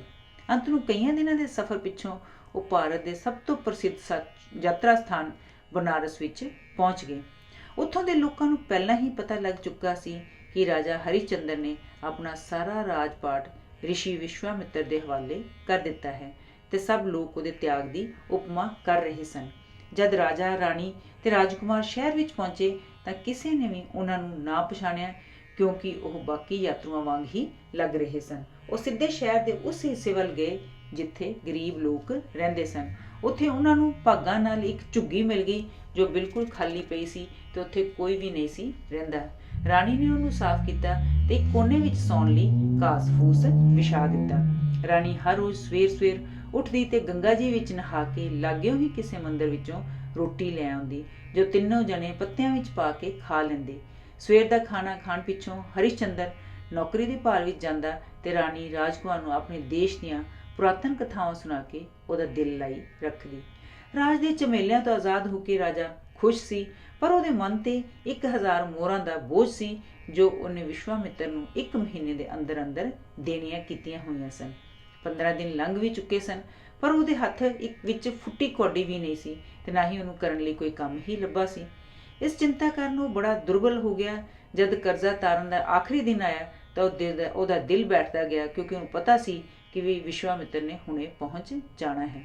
ਐਨ ਵਕਤ ਸਿਰ ਵਿਸ਼ਵਾਮਿੱਤਰ ਉੱਥੇ ਪਹੁੰਚ ਗਿਆ ਤੇ ਆਉਂਦਿਆਂ ਹੀ ਉਹ ਬੜੇ ਰੋਬ ਨਾਲ ਕਹਿਣ ਲੱਗਾ, ਜਲਦੀ ਕਰ, ਲਿਆ ਕਿੱਥੇ ਨੇ ਉਹ 1000 ਮੋਹਰਾਂ ਜਿਹੜੀਆਂ ਤੂੰ ਦੇਣੀਆਂ ਕੀਤੀਆਂ ਸਨ। ਹਰੀਚੰਦਰ ਨੇ ਕਿਹਾ, ਤੁਸੀਂ 1000 ਮੋਹਰਾਂ ਕਹਿੰਦੇ ਹੋ, ਮੇਰੇ ਪਾਸ ਤਾਂ ਇਸ ਵੇਲੇ ਇੱਕ ਦਮੜਾ ਵੀ ਨਹੀਂ। ਜਦੋਂ ਦਾ ਮੈਂ ਇੱਥੇ ਆਇਆ ਹਾਂ ਮੈਂ ਕੰਮ ਲੱਭਣ ਦੀ ਸਿਰ ਤੋੜ ਕੋਸ਼ਿਸ਼ ਕਰਦਾ ਰਿਹਾ ਹਾਂ, ਪਰ ਹਾਲੇ ਤੱਕ ਕਿਤੇ ਵੀ ਕੋਈ ਕੰਮ ਨਹੀਂ ਲੱਭਿਆ। ਤੁਸੀਂ ਦੱਸੋ ਮੈਂ ਰਕਮ ਕਿਵੇਂ ਦੇ ਸਕਦਾ ਹਾਂ। ਇਹ ਗੱਲ ਕਹਿ ਕੇ ਰਾਜੇ ਦੇ ਮਨ ਦਾ ਬੋਝ ਹਲਕਾ ਹੋ ਗਿਆ। ਜੇ ਉਹ ਰਕਮ ਤਾਰ ਨਹੀਂ ਸੀ ਸਕਿਆ ਤਾਂ ਇਸ ਵਿੱਚ ਉਹਦਾ ਕੀ ਕਸੂਰ ਸੀ। ਉਹਨੇ ਆਪਣੇ ਵੱਲੋਂ ਪੂਰਾ ਢਿੱਲ ਲਾ ਲਿਆ ਸੀ, ਇਸ ਲਈ ਉਹਦਾ ਮਨ ਸ਼ਾਂਤ ਸੀ। ਵਿਸ਼ਵਾਮਿੱਤਰ ਦਾ ਚਿਹਰਾ ਗੁੱਸੇ ਨਾਲ ਲਾਲ ਹੋ ਗਿਆ। ਰਾਜਾ ਇਹ ਵੇਖ ਕੇ ਕੰਬ ਗਿਆ। ਉਹਨੂੰ ਡਰ ਸੀ ਕਿ ਵੀ ਵਿਸ਼ਵਾਮਿੱਤਰ ਕਿਤੇ ਕੋਈ ਸਰਾਪ ਹੀ ਨਾ ਦੇ ਦੇਵੇ। ਵਿਸ਼ਵਾਮਿੱਤਰ ਕਹਿਣ ਲੱਗਾ, ਇਹਦਾ ਕੀ ਮਤਲਬ? ਤੂੰ ਮੈਥੋਂ 1 ਮਹੀਨੇ ਦੀ ਮੋਹਲਤ ਮੰਗੀ ਸੀ ਜੋ ਮੈਂ ਤੈਨੂੰ ਦੇ ਦਿੱਤੀ ਸੀ। ਹੁਣ ਤੂੰ ਕਹਿੰਦਾ ਹੈ ਕਿ ਤੂੰ ਇਹ ਰਕਮ ਮੈਂ ਦੇ ਹੀ ਨਹੀਂ ਸਕਦਾ। ਤੂੰ ਆਪਣੇ ਇਕਰਾਰ ਤੋਂ ਫਿਰ ਰਿਹਾ ਹੈ ਤੇ ਇਹ ਗੱਲ ਬਿਲਕੁਲ ਨਾਵਾਜਬ ਹੈ। ਇਸ ਨਾਜਾਇਜ਼ ਝਾੜ ਤੇ ਹਰੀਚੰਦਰ ਨੂੰ ਬੜਾ ਦੁੱਖ ਹੋਇਆ ਤੇ ਉਹ ਬੜੀ ਨਿਮਰਤਾ ਨਾਲ ਕਹਿਣ ਲੱਗਾ, ਮੇਰੇ ਤੇ ਕਿਰਪਾ ਕਰੋ। ਤੁਸੀਂ ਦੇਖੋ ਤਾਂ ਸਹੀ ਅਸੀਂ ਕਿਸ ਮੁਸੀਬਤ ਵਿੱਚ ਰਹਿ ਰਹੇ ਹਾਂ। ਇਹ ਛੱਪਰ ਸਾਡਾ ਘਰ ਹੈ। ਅਸੀਂ ਸੁੱਕੇ ਪੱਤਿਆਂ ਤੇ ਸੌਂਦੇ ਹਾਂ, ਰੋਟੀ ਮੰਦਰ ਤੋਂ ਮੰਗ ਕੇ ਲਿਆਉਂਦੇ ਹਾਂ। ਇਸ ਤੋਂ ਇਲਾਵਾ ਸਾਡੇ ਪਾਸ ਕੁਝ ਵੀ ਨਹੀਂ। ਉਹ ਇੰਜ ਗੱਲਾਂ ਕਰ ਹੀ ਰਹੇ ਸਨ ਕਿ ਸਾਬੀਆ ਚੌਂਪੜੀ ਵਿੱਚ ਆ ਪਹੁੰਚੀ। ਉਹ ਵਿਸ਼ਵਾਮਿੱਤਰ ਨੂੰ ਉੱਥੇ ਵੇਖ ਕੇ ਬੜੀ ਘਬਰਾਈ ਤੇ ਉਹ ਵੀ ਕਹਿਣ ਲੱਗੀ, ਵੇਖੋ ਅਸੀਂ ਕਿਸ ਮੁਸੀਬਤ ਵਿੱਚ ਰਹਿ ਰਹੇ ਹਾਂ, ਸਾਡੇ ਤੇ ਕੁਝ ਤਰਸ ਕਰੋ। ਵਿਸ਼ਵਾਮਿੱਤਰ ਨੇ ਰੁੱਖੇ ਜਿਹੇ ਲਹਿਜੇ ਵਿੱਚ ਉੱਤਰ ਦਿੱਤਾ, ਤੁਸੀਂ ਜਿਵੇਂ ਮਰਜ਼ੀ ਰਹੋ, ਮੇਰਾ ਇਸ ਨਾਲ ਕੀ ਵਾਸਤਾ। ਮੈਂ ਇਤਨੀ ਦਿਨੋਂ ਤੁਹਾਡੀਆਂ ਕਹਾਣੀਆਂ ਸੁਣਨ ਨਹੀਂ ਆਇਆ। ਮੈਨੂੰ ਇੱਕ ਵਾਰੀ ਸਾਫ਼-ਸਾਫ਼ ਕਿਉਂ ਨਹੀਂ ਦੱਸਦੇ ਕਿ ਮੈਂ ਕਦੋਂ ਆਵਾਂ। ਹਰੀਚੰਦਰ ਨੇ ਕਿਹਾ, ਮੈਂ ਪੈਸੇ ਜ਼ਰੂਰ ਦੇ ਦੇਵਾਂਗਾ, ਪਰ ਇਸ ਵੇਲੇ ਮੈਂ ਬਿਲਕੁਲ ਮਜਬੂਰ ਹਾਂ। ਤੁਸੀਂ ਆਪੇ ਹੀ ਵੇਖ ਲਓ ਸਾਡਾ ਕੀ ਹਾਲ ਹੈ। ਆਪਣੀ ਸੁੱਖਾਂ ਵਿੱਚ ਪਲੀ ਪਤਨੀ ਦਾ ਇਹ ਹਾਲ ਵੇਖ ਕੇ ਰਾਜੇ ਦੀਆਂ ਅੱਖਾਂ ਵਿੱਚ ਅਥਰੂ ਭਰ ਆਏ, ਪਰ ਵਿਸ਼ਵਾਮਿੱਤਰ ਦੇ ਦਿਲ ਤੇ ਨਾ ਮਾਤਰ ਵੀ ਅਸਰ ਨਾ ਹੋਇਆ। ਉਹ ਕਹਿਣ ਲੱਗਾ, ਮੈਂ ਤੇਥੋਂ ਜ਼ਬਰਦਸਤੀ ਪੈਸੇ ਥੋੜੇ ਮੰਗ ਰਿਹਾ ਹਾਂ। ਤੂੰ ਆਪੇ ਇਹ ਰਕਮ ਦੇਣੀ ਕੀਤੀ ਸੀ ਤੇ ਮੈਂ ਮੰਨ ਲਈ। ਫਿਰ ਤੂੰ 1 ਮਹੀਨੇ ਦੀ ਮੋਹਲਤ ਮੰਗੀ, ਉਹ ਵੀ ਮੈਂ ਦੇ ਦਿੱਤੀ। ਹੁਣ ਤੂੰ ਕਹਿ ਰਿਹਾ ਹੈ ਕਿ ਤੂੰ ਮਜਬੂਰ ਹੈ। ਇਸ ਵਿੱਚ ਸਰਾਸਰ ਤੇਰਾ ਆਪਣਾ ਕਸੂਰ ਹੈ। ਜਾਂ ਤਾਂ ਤੂੰ ਆਪਣਾ ਇਕਰਾਰ ਤੋੜ ਦੇ ਜਾਂ ਮੈਨੂੰ ਮੇਰੀ ਰਕਮ ਵਾਪਸ ਕਰ। ਇਸ ਤੋਂ ਇਲਾਵਾ ਹੋਰ ਕੋਈ ਤੀਜੀ ਗੱਲ ਨਹੀਂ ਹੋ ਸਕਦੀ। ਹਰੀਚੰਦਰ ਨੇ ਕਿਹਾ, ਇਕਰਾਰ ਤੋੜਨ ਨਾਲੋਂ, ਸੱਚਾਈ ਦਾ ਸਾਥ ਛੱਡਣ ਨਾਲੋਂ ਇੱਜ਼ਤ ਤੇ ਧਰਮ ਵੇਚਣ ਨਾਲੋਂ ਤਾਂ ਮਰਨਾ 1000 ਦਰਜੇ ਚੰਗਾ ਹੈ। ਰਾਜੇ ਦੇ ਇਹਨਾਂ ਸ਼ਬਦਾਂ ਤੋਂ ਵਿਸ਼ਵਾਮਿੱਤਰ ਨੇ ਤਾੜ ਲਿਆ ਕਿ ਰਾਜੇ ਦਾ ਕੜ ਹਾਲੀ ਤੱਕ ਵੀ ਨਹੀਂ ਟੁੱਟਾ। ਇਸ ਲਈ ਉਹਨੇ ਉਸਨੂੰ ਉਸ ਤੋਂ ਵੀ ਸਖਤ ਇਮਤਿਹਾਨ ਵਿੱਚ ਪਾਉਣ ਦਾ ਨਿਸ਼ਚਾ ਕਰ ਲਿਆ। ਉਹਨੇ ਕਿਹਾ, ਮੈਂ ਹਰ ਰੋਜ਼ ਪੈਸੇ ਲੈਣ ਲਈ ਅਯੁੱਧਿਆ ਤੋਂ ਬਨਾਰਸ ਚੱਲ ਕੇ ਨਹੀਂ ਆ ਸਕਦਾ। ਜੇ ਤੂੰ ਪੈਸੇ ਦੇਣੇ ਨੇ ਤਾਂ ਅੱਜ ਹੀ ਦੇ। ਹਰੀਚੰਦਰ ਨੂੰ ਇਸ ਗੱਲ ਦਾ ਕੋਈ ਉੱਤਰ ਨਾ ਬੋੜਿਆ। ਇਹ ਵੇਖ ਕੇ ਉਹਦੀ ਪਤਨੀ ਕਹਿਣ ਲੱਗੀ, ਪੈਸੇ ਦੇਣੋਂ ਤਾਂ ਅਸੀਂ ਰਹੇ ਹਾਂ, ਇੱਕ ਗੱਲ ਕਰ ਸਕਦੇ ਹਾਂ, ਤੁਸੀਂ ਸਾਨੂੰ ਦੋਹਾਂ ਨੂੰ ਨੌਕਰ ਰੱਖ ਲਓ। ਅਸੀਂ ਉਤਨੀ ਦੇਰ ਤੱਕ ਤੁਹਾਡਾ ਕੰਮ ਕਰਦੇ ਰਹਾਂਗੇ ਜਦ ਤੱਕ ਕਰਜ਼ਾ ਉਤਰ ਨਹੀਂ ਜਾਂਦਾ। ਵਿਸ਼ਵਾਮਿੱਤਰ ਨੇ ਕਿਹਾ, ਮੈਂ ਜੰਗਲਾਂ ਵਿੱਚ ਰਹਿਣ ਵਾਲਾ ਇੱਕ ਗਰੀਬ ਸਾਧੂ ਹਾਂ, ਮੈਨੂੰ ਨੌਕਰਾਂ ਦੀ ਕੀ ਲੋੜ ਹੈ। ਸਾਹਿਬਿਆਂ ਨੇ ਨਿਰਾਸ਼ ਹੋ ਕੇ ਫਿਰ ਕਿਹਾ, ਚੰਗਾ ਤੁਸੀਂ ਇਸ ਔਕੜ ਨੂੰ ਹੱਲ ਕਰਨ ਦੀ ਕੋਈ ਤਰਕੀਬ ਦੱਸੋ। ਜੋ ਕੁਝ ਤੁਸੀਂ ਕਹੋ ਅਸੀਂ ਕਰਨ ਨੂੰ ਤਿਆਰ ਹਾਂ। ਵਿਸ਼ਵਾਮਿੱਤਰ ਨੇ ਕੁਝ ਸੋਚ ਕੇ ਕਿਹਾ, ਸ਼ਹਿਰ ਵਿੱਚ ਕਈ ਅਮੀਰ ਆਦਮੀ ਨੇ ਜੋ ਤੁਹਾਨੂੰ ਨੌਕਰ ਰੱਖ ਸਕਦੇ ਨੇ। ਇੱਥੇ ਬਕਾਇਦਾ ਮੰਡੀ ਲੱਗਦੀ ਹੈ ਤੇ ਜਿੱਥੇ ਗੁਲਾਮ ਵਿਕਦੇ ਨੇ। ਤੁਸੀਂ ਆਪਣੇ ਆਪ ਨੂੰ ਵੇਚ ਕੇ ਮੇਰਾ ਕਰਜ਼ਾ ਲਾ ਦਿਓ। ਵਿਸ਼ਵਾਮਿੱਤਰ ਦਾ ਖਿਆਲ ਸੀ ਕਿ ਰਾਜਾ ਇਹ ਤਜਵੀਜ਼ ਸੁਣ ਕੇ ਡਰ ਜਾਏਗਾ, ਪਰ ਰਾਜੇ ਨੇ ਤਜਵੀਜ਼ ਨੂੰ ਸਵੀਕਾਰ ਕਰਦਿਆਂ ਕਿਹਾ, ਹਾਂ ਅਸੀਂ ਤਿਆਰ ਹਾਂ। ਜੇ 1000 ਮੋਹਰਾਂ ਤੋਂ ਸਾਨੂੰ ਖਰੀਦਣ ਵਾਲਾ ਕੋਈ ਗਾਹਕ ਮਿਲ ਗਿਆ ਤਾਂ ਅਸੀਂ ਅੱਜ ਹੀ ਆਪਣਾ ਕਰਜ਼ਾ ਚੁਕਾ ਦੇਵਾਂਗੇ। ਇਹ ਫੈਸਲਾ ਕਰਕੇ ਸਾਰੇ ਜਣੇ ਮੰਡੀ ਵੱਲ ਤੁਰ ਪਏ। ਰਾਜਾ ਤੇ ਰਾਣੀ ਖੁਸ਼ ਸਨ ਕਿਉਂਕਿ ਉਹਨਾਂ ਨੂੰ ਇਸ ਔਖੇ ਮਸਲੇ ਦਾ ਹੱਲ ਲੱਭ ਪਿਆ ਸੀ, ਪਰ ਉਹਨਾਂ ਨੂੰ ਇਹ ਨਹੀਂ ਸੀ ਪਤਾ ਕਿ ਉਹ ਆਪਣੇ ਆਪ ਨੂੰ ਕਿੰਨਾ ਮੁਸੀਬਤਾਂ ਵਿੱਚ ਫਸਾ ਲੈਣਗੇ। ਉਹਨਾਂ ਦਾ ਵਿਚਾਰ ਸੀ ਕਿ ਉਹਨਾਂ ਨੂੰ ਕੋਈ ਅਮੀਰ ਆਦਮੀ ਖਰੀਦ ਲਵੇਗਾ ਤੇ ਉਹਨੂੰ ਖਾਣ ਪੀਣ ਤੇ ਪਹਿਨਣ ਦੀ ਦਿੱਕਤ ਨਹੀਂ ਰਹੇਗੀ। ਪਰ ਰੱਬ ਦਾ ਪਾਣਾ ਇੰਜ ਹੋਇਆ ਕਿ ਉਸ ਦਿਨ ਕੋਈ ਵੀ ਅਮੀਰ ਆਦਮੀ ਮੰਡੀ ਵਿੱਚ ਨਾ ਆਇਆ। ਉੱਥੇ ਐਸਾ ਕੋਈ ਖਰੀਦਦਾਰ ਨਹੀਂ ਸੀ ਜੋ ਉਹਨਾਂ ਦੋਹਾਂ ਨੂੰ ਇਕੱਠਿਆਂ ਹੀ ਖਰੀਦ ਸਕਦਾ। ਵਿਸ਼ਵਾਮਿੱਤਰ ਇੱਕ ਦਿਨ ਵੀ ਰੁਕਣ ਨੂੰ ਤਿਆਰ ਨਹੀਂ ਸੀ। ਹਰੀਚੰਦਰ ਨੂੰ ਹੁਣ ਕੁਝ ਸੋਝੀ ਹੋਈ ਕਿ ਪਤੀ ਪਤਨੀ ਦੋਹਾਂ ਨੂੰ ਇੱਕ ਦੂਜੇ ਤੋਂ ਅਵੱਸ਼ ਹੀ ਵਿਛੜਨਾ ਪਵੇਗਾ। ਭਾਵੇਂ ਉਹਨਾਂ ਤੇ ਮੁਸੀਬਤਾਂ ਦਾ ਪਹਾੜ ਟੁੱਟ ਪਿਆ ਸੀ, ਉਹ ਇੱਕ ਦੂਜੇ ਦੇ ਆਸਰੇ ਨੂੰ ਖੁਸ਼ੀ-ਖੁਸ਼ੀ ਸਹਿ ਰਹੇ ਸਨ, ਪਰ ਆਪਸੀ ਵਿਛੋੜਾ ਤਾਂ ਉਹਨਾਂ ਨੇ ਸਭ ਤੋਂ ਵੱਡੀ ਸੱਟ ਸੀ ਜੋ ਉਹਨਾਂ ਲਈ ਬਰਦਾਸ਼ਤ ਕਰਨੀ ਨਾਮੁਮਕਿਨ ਸੀ। ਰਾਜੇ ਨੂੰ ਦੁਖੀ ਦੇਖ ਕੇ ਰਾਣੀ ਕਹਿਣ ਲੱਗੀ, ਸਾਡੀਆਂ ਧਾਰਮਿਕ ਪੁਸਤਕਾਂ ਕਹਿੰਦੀਆਂ ਨੇ ਕਿ ਪਤੀ ਪਤਨੀ ਸਰੀਰਕ ਤੌਰ ਤੇ ਵਿਛੜ ਸਕਦੇ ਨੇ, ਪਰ ਆਤਮਿਕ ਤੌਰ ਤੇ ਉਹ ਸਦਾ ਇੱਕ ਨੇ। ਜੋ ਕੁਝ ਤੁਸੀਂ ਕਹੋਗੇ ਉਹੀ ਕੁਝ ਮੈਂ ਕਰਾਂਗੀ। ਜਿੱਥੇ ਤੁਸੀਂ ਜਾਓਗੇ ਉੱਥੇ ਹੀ ਮੈਂ ਜਾਵਾਂਗੀ। ਜੋ ਕੁਝ ਤੁਸੀਂ ਸਹੋਗੇ ਉਹੀ ਮੈਂ ਸਹਾਂਗੀ। ਜੇ ਸਾਡੇ ਭਾਗਾਂ ਵਿੱਚ ਸਰੀਰਕ ਵਿਛੋੜਾ ਹੀ ਲਿਖਿਆ ਹੋਏ ਤੇ ਸਾਨੂੰ ਇਹ ਖਿੜੇ ਮੱਥੇ ਚੱਲਣਾ ਚਾਹੀਦਾ ਹੈ। ਲਿਖੀ ਨੂੰ ਕੋਈ ਮਿਟਾ ਨਹੀਂ ਸਕਦਾ। ਜੇ ਵਿਛੜ ਰਹੇ ਹਾਂ ਇਸ ਲਈ ਨਹੀਂ ਕਿ ਅਸੀਂ ਝਗੜੇ ਹਾਂ, ਬਲਕਿ ਇਸ ਲਈ ਕਿ ਅਸੀਂ ਸੱਚ ਦੇ ਤੋਲ ਤੇ ਪੂਰੇ ਉਤਰੀਏ। ਵਿਛੋੜਾ ਸਦੀ ਵੀ ਨਹੀਂ ਰਹਿੰਦਾ। ਹਰ ਵਿਛੋੜੇ ਵਿੱਚ ਮਿਲਾਪ ਦੀ ਆਸ ਲੁਕੀ ਹੁੰਦੀ ਹੈ। ਇਸ ਦੁਨੀਆ ਵਿੱਚ ਸਾਡਾ ਮੇਲ ਨਾ ਹੋਇਆ ਤਾਂ ਅਗਲੀ ਦੁਨੀਆ ਵਿੱਚ ਜ਼ਰੂਰ ਹੋਏਗਾ, ਪਰ ਸੱਚਾਈ ਤੇ ਧਰਮ ਤੇ ਸਭ ਕੁਝ ਵਾਰਨਾ ਮਨੁੱਖ ਦਾ ਸਭ ਤੋਂ ਵੱਡਾ ਕਰਤੱਵ ਹੈ। ਇਸ ਕਰਤੱਵ ਨੂੰ ਨਿਡਰ ਹੋ ਕੇ ਪੂਰਾ ਕਰਨਾ ਚਾਹੀਦਾ ਹੈ। ਹਰੀਚੰਦਰ ਨੇ ਰਾਣੀ ਦੇ ਸ਼ਬਦ ਬੜੇ ਧਿਆਨ ਨਾਲ ਸੁਣੇ ਤੇ ਉਹਨੂੰ ਹੌਸਲਾ ਹੋਇਆ ਕਿ ਉਹ ਦੋਵੇਂ ਅਲੱਗ-ਅਲੱਗ ਖਰੀਦਦਾਰਾਂ ਕੋਲ ਵਿਕ ਗਏ। ਇੱਕ ਬ੍ਰਾਹਮਣ ਨੇ ਰਾਣੀ ਨੂੰ ਖਰੀਦ ਲਿਆ। ਉਹ ਰਾਣੀ ਦੀ ਕੀਮਤ ਘਟਾਉਣ ਲਈ ਉਸ ਵਿੱਚੋਂ ਕਈ ਨੁਕਸ ਕੱਢੇ। ਰਾਣੀ ਨੂੰ ਡਰ ਸੀ ਕਿ ਜੇ ਬ੍ਰਾਹਮਣ ਨੇ ਉਹਨੂੰ ਨਾ ਖਰੀਦਿਆ ਤਾਂ ਕਰਜ਼ਾ ਕਿਵੇਂ ਚੁਕਾਇਆ ਜਾਵੇਗਾ। ਸੋ ਉਹਨੇ ਕਿਹਾ, ਮਹਾਰਾਜ ਮੈਂ ਗਰੀਬ ਇਸਤਰੀ ਹਾਂ, ਜੋ ਕੁਝ ਤੁਸੀਂ ਮੁੱਲ ਪਾਓਗੇ ਮੈਂ ਉਸੇ ਤੇ ਹੀ ਵਿਕਣ ਨੂੰ ਤਿਆਰ ਹਾਂ। ਚਲਾਕ ਬ੍ਰਾਹਮਣ ਸਾਹਿਬਿਆ ਦੀ ਕਮਜ਼ੋਰੀ ਤਾੜ ਗਿਆ ਤੇ ਉਹਨੇ ਉਹਦਾ ਮੁੱਲ 500 ਮੋਹਰਾਂ ਪਾਇਆ। ਵਿਚਾਰੀ ਸਾਹਿਬਿਆ ਇਸੇ ਮੁੱਲ ਤੇ ਹੀ ਵਿਕ ਗਈ। ਜਦੋਂ ਬ੍ਰਾਹਮਣ ਦੀ ਦਾਸੀ ਬਣ ਕੇ ਉਹਦੇ ਨਾਲ ਜਾਣ ਲੱਗੀ ਤਾਂ ਰਾਜਕੁਮਾਰ ਅੜੀ ਕਰਨ ਲੱਗਾ ਕਿ ਉਹ ਰਾਣੀ ਨਾਲ ਹੀ ਜਾਵੇਗਾ, ਪਰ ਕੰਜੂਸ ਬ੍ਰਾਹਮਣ ਉਹਨੂੰ ਨਾਲ ਲੈ ਜਾਣ ਲਈ ਤਿਆਰ ਨਹੀਂ ਸੀ। ਉਹ ਰਾਜਕੁਮਾਰ ਦੇ ਖਾਣ ਪੀਣ ਤੇ ਕੱਪੜੇ ਲੀੜੇ ਦਾ ਖਰਚ ਆਪਣੇ ਸਿਰ ਤੇ ਨਹੀਂ ਸੀ ਲੈਣਾ ਚਾਹੁੰਦਾ। ਰਾਣੀ ਨੇ ਰਾਜਕੁਮਾਰ ਨੂੰ ਨਾਲ ਲੈ ਜਾਣ ਲਈ ਬ੍ਰਾਹਮਣ ਦੇ ਬਦਲੇ ਤਰਲੇ ਕੀਤੇ ਤੇ ਕਿਹਾ ਕਿ ਉਹ ਰਾਜਕੁਮਾਰ ਦਾ ਖਰਚ ਆਪਣੇ ਖਰਚ ਵਿੱਚੋਂ ਹੀ ਪੂਰਾ ਕਰ ਲਵੇਗੀ। ਇਸ ਤੋਂ ਇਲਾਵਾ ਰਾਜਕੁਮਾਰ ਨਿੱਕਾ ਮੋਟਾ ਕੰਮ ਵੀ ਕਰ ਲਵੇਗਾ ਤੇ ਪਸ਼ੂ ਵੀ ਚਰਾ ਲਿਆਇਆ ਕਰੇਗਾ। ਬ੍ਰਾਹਮਣ ਨੂੰ ਇਹ ਤਜਵੀਜ਼ ਚੰਗੀ ਲੱਗੀ ਤੇ ਉਹ ਰਾਜਕੁਮਾਰ ਨੂੰ ਨਾਲ ਲੈ ਕੇ ਜਾਣ ਲਈ ਮੰਨ ਗਿਆ। ਬ੍ਰਾਹਮਣ ਨੇ 500 ਮੋਹਰਾਂ ਦੀ ਥੈਲੀ ਰਾਣੀ ਦੇ ਹੱਥ ਵਿੱਚ ਫੜਾਈ। ਉਹਨੇ ਥੈਲੀ ਰਾਜੇ ਸਾਹਮਣੇ ਰੱਖ ਦਿੱਤੀ ਤੇ ਉਹਦੇ ਪੈਰਾਂ ਦੇ ਸਿਰ ਰੱਖ ਕੇ ਮੱਥਾ ਟੇਕਿਆ ਤੇ ਬ੍ਰਾਹਮਣ ਦੇ ਮਗਰ ਤੁਰ ਪਈ। ਰਾਜਾ ਇਤਨਾ ਬੌਂਦਲਿਆ ਹੋਇਆ ਸੀ, ਉਹਨੂੰ ਪਤਾ ਨਹੀਂ ਸੀ ਲੱਗਦਾ ਕਿ ਇਹ ਤਮਾਸ਼ਾ ਕੀ ਹੋ ਰਿਹਾ ਹੈ। ਡੌਰ ਬਡੌਰਾ ਜਿਹਾ ਹੋਇਆ ਉਹ ਆਪਣੀ ਰਾਣੀ ਤੇ ਰਾਜਕੁਮਾਰ ਨੂੰ ਦੂਰ ਅੱਖਾਂ ਤੋਂ ਓਲੇ ਹੁੰਦਿਆਂ ਵੇਖਦਾ ਰਿਹਾ। ਇਸ ਬੇਹੋਸ਼ੀ ਜਿਹੇ ਦੇ ਸੁਪਨੇ ਵਿੱਚੋਂ ਅਚਾਨਕ ਵਿਸ਼ਵਾਮਿੱਤਰ ਦੇ ਰੌਲੇ ਨੇ ਉਹਨੂੰ ਜਗਾਇਆ, ਕਿਉਂਕਿ ਉਹ ਆਪਣੀਆਂ 1000 ਮੋਹਰਾਂ ਪੂਰੀਆਂ ਕਰਨ ਲਈ ਬਾਕੀ ਦੀਆਂ 500 ਵੀ ਲੈਣ ਲਈ ਕਾਹਲਾ ਪਿਆ ਹੋਇਆ ਸੀ। ਉਹਨੇ ਖਰੀਦਣ ਵਾਲਾ ਗਾਹਕ ਨਾ ਮਿਲਣ ਕਰਕੇ ਉਹ ਨਿਰਾਸਤ ਸ਼ਮਸ਼ਾਨ ਭੂਮੀ ਵੱਲ ਗਿਆ ਤੇ ਸ਼ਮਸ਼ਾਨ ਭੂਮੀ ਦੇ ਮਾਲਕ ਪਾਸ 500 ਮੋਹਰਾਂ ਤੇ ਵਿਕ ਗਿਆ। ਵਿਸ਼ਵਾਮਿੱਤਰ ਆਪਣੀਆਂ 1000 ਮੋਹਰਾਂ ਪੂਰੀਆਂ ਕਰਕੇ ਉੱਥੋਂ ਚੱਲਦਾ ਬਣਿਆ। ਸਾਹਿਬਿਆ ਲਈ ਗੁਲਾਮੀ ਦਾ ਇੱਕ ਦਿਨ ਸਾਲ ਦੇ ਬਰਾਬਰ ਸੀ। ਉਸ ਤੇ ਸਾਰਾ ਦਿਨ ਤਾਨਿਆਂ ਝਿੜਕਾਂ ਤੇ ਗਾਲਾਂ ਦੀ ਵਾਛੜ ਹੁੰਦੀ ਰਹਿੰਦੀ। ਉਹ ਸਵੇਰ ਤੋਂ ਲੈ ਕੇ ਸ਼ਾਮ ਤੱਕ ਕੰਮ ਵਿੱਚ ਮਗਨ ਰਹਿੰਦੀ, ਪਰ ਫਿਰ ਵੀ ਬ੍ਰਾਹਮਣ ਉਸਦੇ ਨਿਕੰਮੀ, ਕੰਮਕੋਸ, ਹੱਡ ਹਰਾਮ ਦੇ ਸ਼ਬਦ ਵਰਤਦਾ। ਪਰ ਉਹ ਵਿਚਾਰੀ ਚੁੱਪਚਾਪ ਕੰਮ ਵਿੱਚ ਲੱਗੀ ਰਹਿੰਦੀ ਤੇ ਜਦ ਹੱਦ ਤੋਂ ਪਰੇ ਦੁਖੀ ਹੋ ਜਾਂਦੀ ਤਾਂ ਵਿਚਾਰੀ ਕਿਸੇ ਨੁਕਰੇ ਲੱਗ ਕੇ ਆਪਣਾ ਮਨ ਹੌਲਾ ਕਰਦੀ। ਰਾਜਕੁਮਾਰ ਭਾਵੇਂ ਗੁਲਾਮ ਨਹੀਂ ਸੀ, ਪਰ ਫਿਰ ਵੀ ਉਹ ਬ੍ਰਾਹਮਣ ਨੂੰ ਖੁਸ਼ ਕਰਨ ਲਈ ਤੇ ਘਰ ਨੂੰ ਸਜਾਉਣ ਲਈ ਬਾਗ ਵਿੱਚੋਂ ਫੁੱਲ ਲੈ ਆਉਂਦਾ, ਕਮਰਿਆਂ ਵਿੱਚ ਝਾੜੂ ਦਿੰਦਾ, ਪਸ਼ੂ ਚਰਾ ਲਿਆਂਦਾ ਤੇ ਘਰ ਦੇ ਹੋਰ ਨਿੱਕੇ ਮੋਟੇ ਕੰਮ ਕਰ ਦਿੰਦਾ। ਜਦ ਕਦੇ ਵੀ ਉਹਨੂੰ ਮਾਰ ਪੈਂਦੀ ਤਾਂ ਉਹ ਚੁੱਪਚਾਪ ਬਰਦਾਸ਼ਤ ਕਰ ਲੈਂਦਾ ਤਾਂ ਜੋ ਉਹਦੇ ਰੋਣ ਕੁਰਲਾਉਣ ਦਾ ਬਹਾਨਾ ਲਾ ਕੇ ਬ੍ਰਾਹਮਣ ਉਹਦੀ ਮਾਤਾ ਦੀ ਦੁਰਦਸ਼ਾ ਨਾ ਕਰੇ। ਸਾਹਿਬਿਆ ਇਹ ਕੁਝ ਜਾਣਦੀ ਹੋਈ ਵੀ ਉਹਨੂੰ ਗੋਦ ਵਿੱਚ ਲੈ ਕੇ ਪਿਆਰ ਕਰਦੀ ਤਾਂ ਜੋ ਬ੍ਰਾਹਮਣ ਦੀ ਨਿਰਦੈਤਾ ਭੁੱਲ ਜਾਵੇ। ਸਾਹਿਬਿਆ ਦਾ ਇੱਕ ਆਪਣੇ ਬੱਚੇ ਲਈ ਪਿਆਰ ਤੇ ਦੂਜਾ ਇਹ ਖਿਆਲ ਕਿ ਉਹਨੇ ਆਪਣੇ ਆਪ ਨੂੰ ਵੇਚ ਕੇ ਪਤੀ ਦੀ ਇੱਜ਼ਤ ਬਚਾਈ ਹੈ, ਉਹਦੇ ਦੁੱਖ ਵਿੱਚ ਸਹਾਰਾ ਸਨ। ਪਰ ਉਹਨੂੰ ਪਤਾ ਨਹੀਂ ਸੀ ਕਿ ਉਹਨੂੰ ਇਸ ਤੋਂ ਵੀ ਵੱਡੀ ਮੁਸੀਬਤ ਦਾ ਸਾਹਮਣਾ ਕਰਨਾ ਪੈਣਾ ਹੈ, ਜਿਸ ਪਿੱਛੇ ਸਾਰੀਆਂ ਮੁਸੀਬਤਾਂ ਤੁੱਛ ਸਨ। ਇੱਕ ਦਿਨ ਰੋਹਿਤ ਅਚਾਨਕ ਬਿਮਾਰ ਹੋ ਗਿਆ। ਰਾਣੀ ਨੇ ਉਹਨੂੰ ਬਿਸਤਰੇ ਵਿੱਚ ਆਰਾਮ ਕਰਨ ਲਈ ਕਿਹਾ, ਪਰ ਉਹਨੂੰ ਪਤਾ ਸੀ ਕਿ ਜੇ ਉਹਨੇ ਆਰਾਮ ਕੀਤਾ ਤਾਂ ਉਹਦੀ ਮਾਤਾ ਨੂੰ ਉਹਦਾ ਕੰਮ ਕਰਨਾ ਜਾਣਾ ਪਵੇਗਾ ਤੇ ਨਿਰਦਈ ਬ੍ਰਾਹਮਣ ਦੀਆਂ ਗਾਲਾਂ ਸਹਿਣੀਆਂ ਪੈਣਗੀਆਂ। ਇਸ ਲਈ ਜਦ ਉਹਦੀ ਮਾਤਾ ਜ਼ਰਾ ਇੱਧਰ ਉੱਧਰ ਹੋਈ ਤਾਂ ਬਿਮਾਰ ਹੋਣ ਦੇ ਬਾਵਜੂਦ ਵੀ ਜੰਗਲ ਵੱਲ ਫੁੱਲੇ ਇਕੱਠੇ ਕਰਨ ਲਈ ਚਲਾ ਗਿਆ। ਉੱਥੇ ਕਿਤੇ ਅਚਾਨਕ ਉਹਨੂੰ ਸੱਪ ਲੜ ਗਿਆ ਤੇ ਉਹਨੇ ਉੱਚੀ ਸਾਰੀ ਚੀਕ ਮਾਰੀ ਤੇ ਮੂਰਛਾ ਖਾ ਕੇ ਘਾਹ ਤੇ ਡਿੱਗ ਪਿਆ।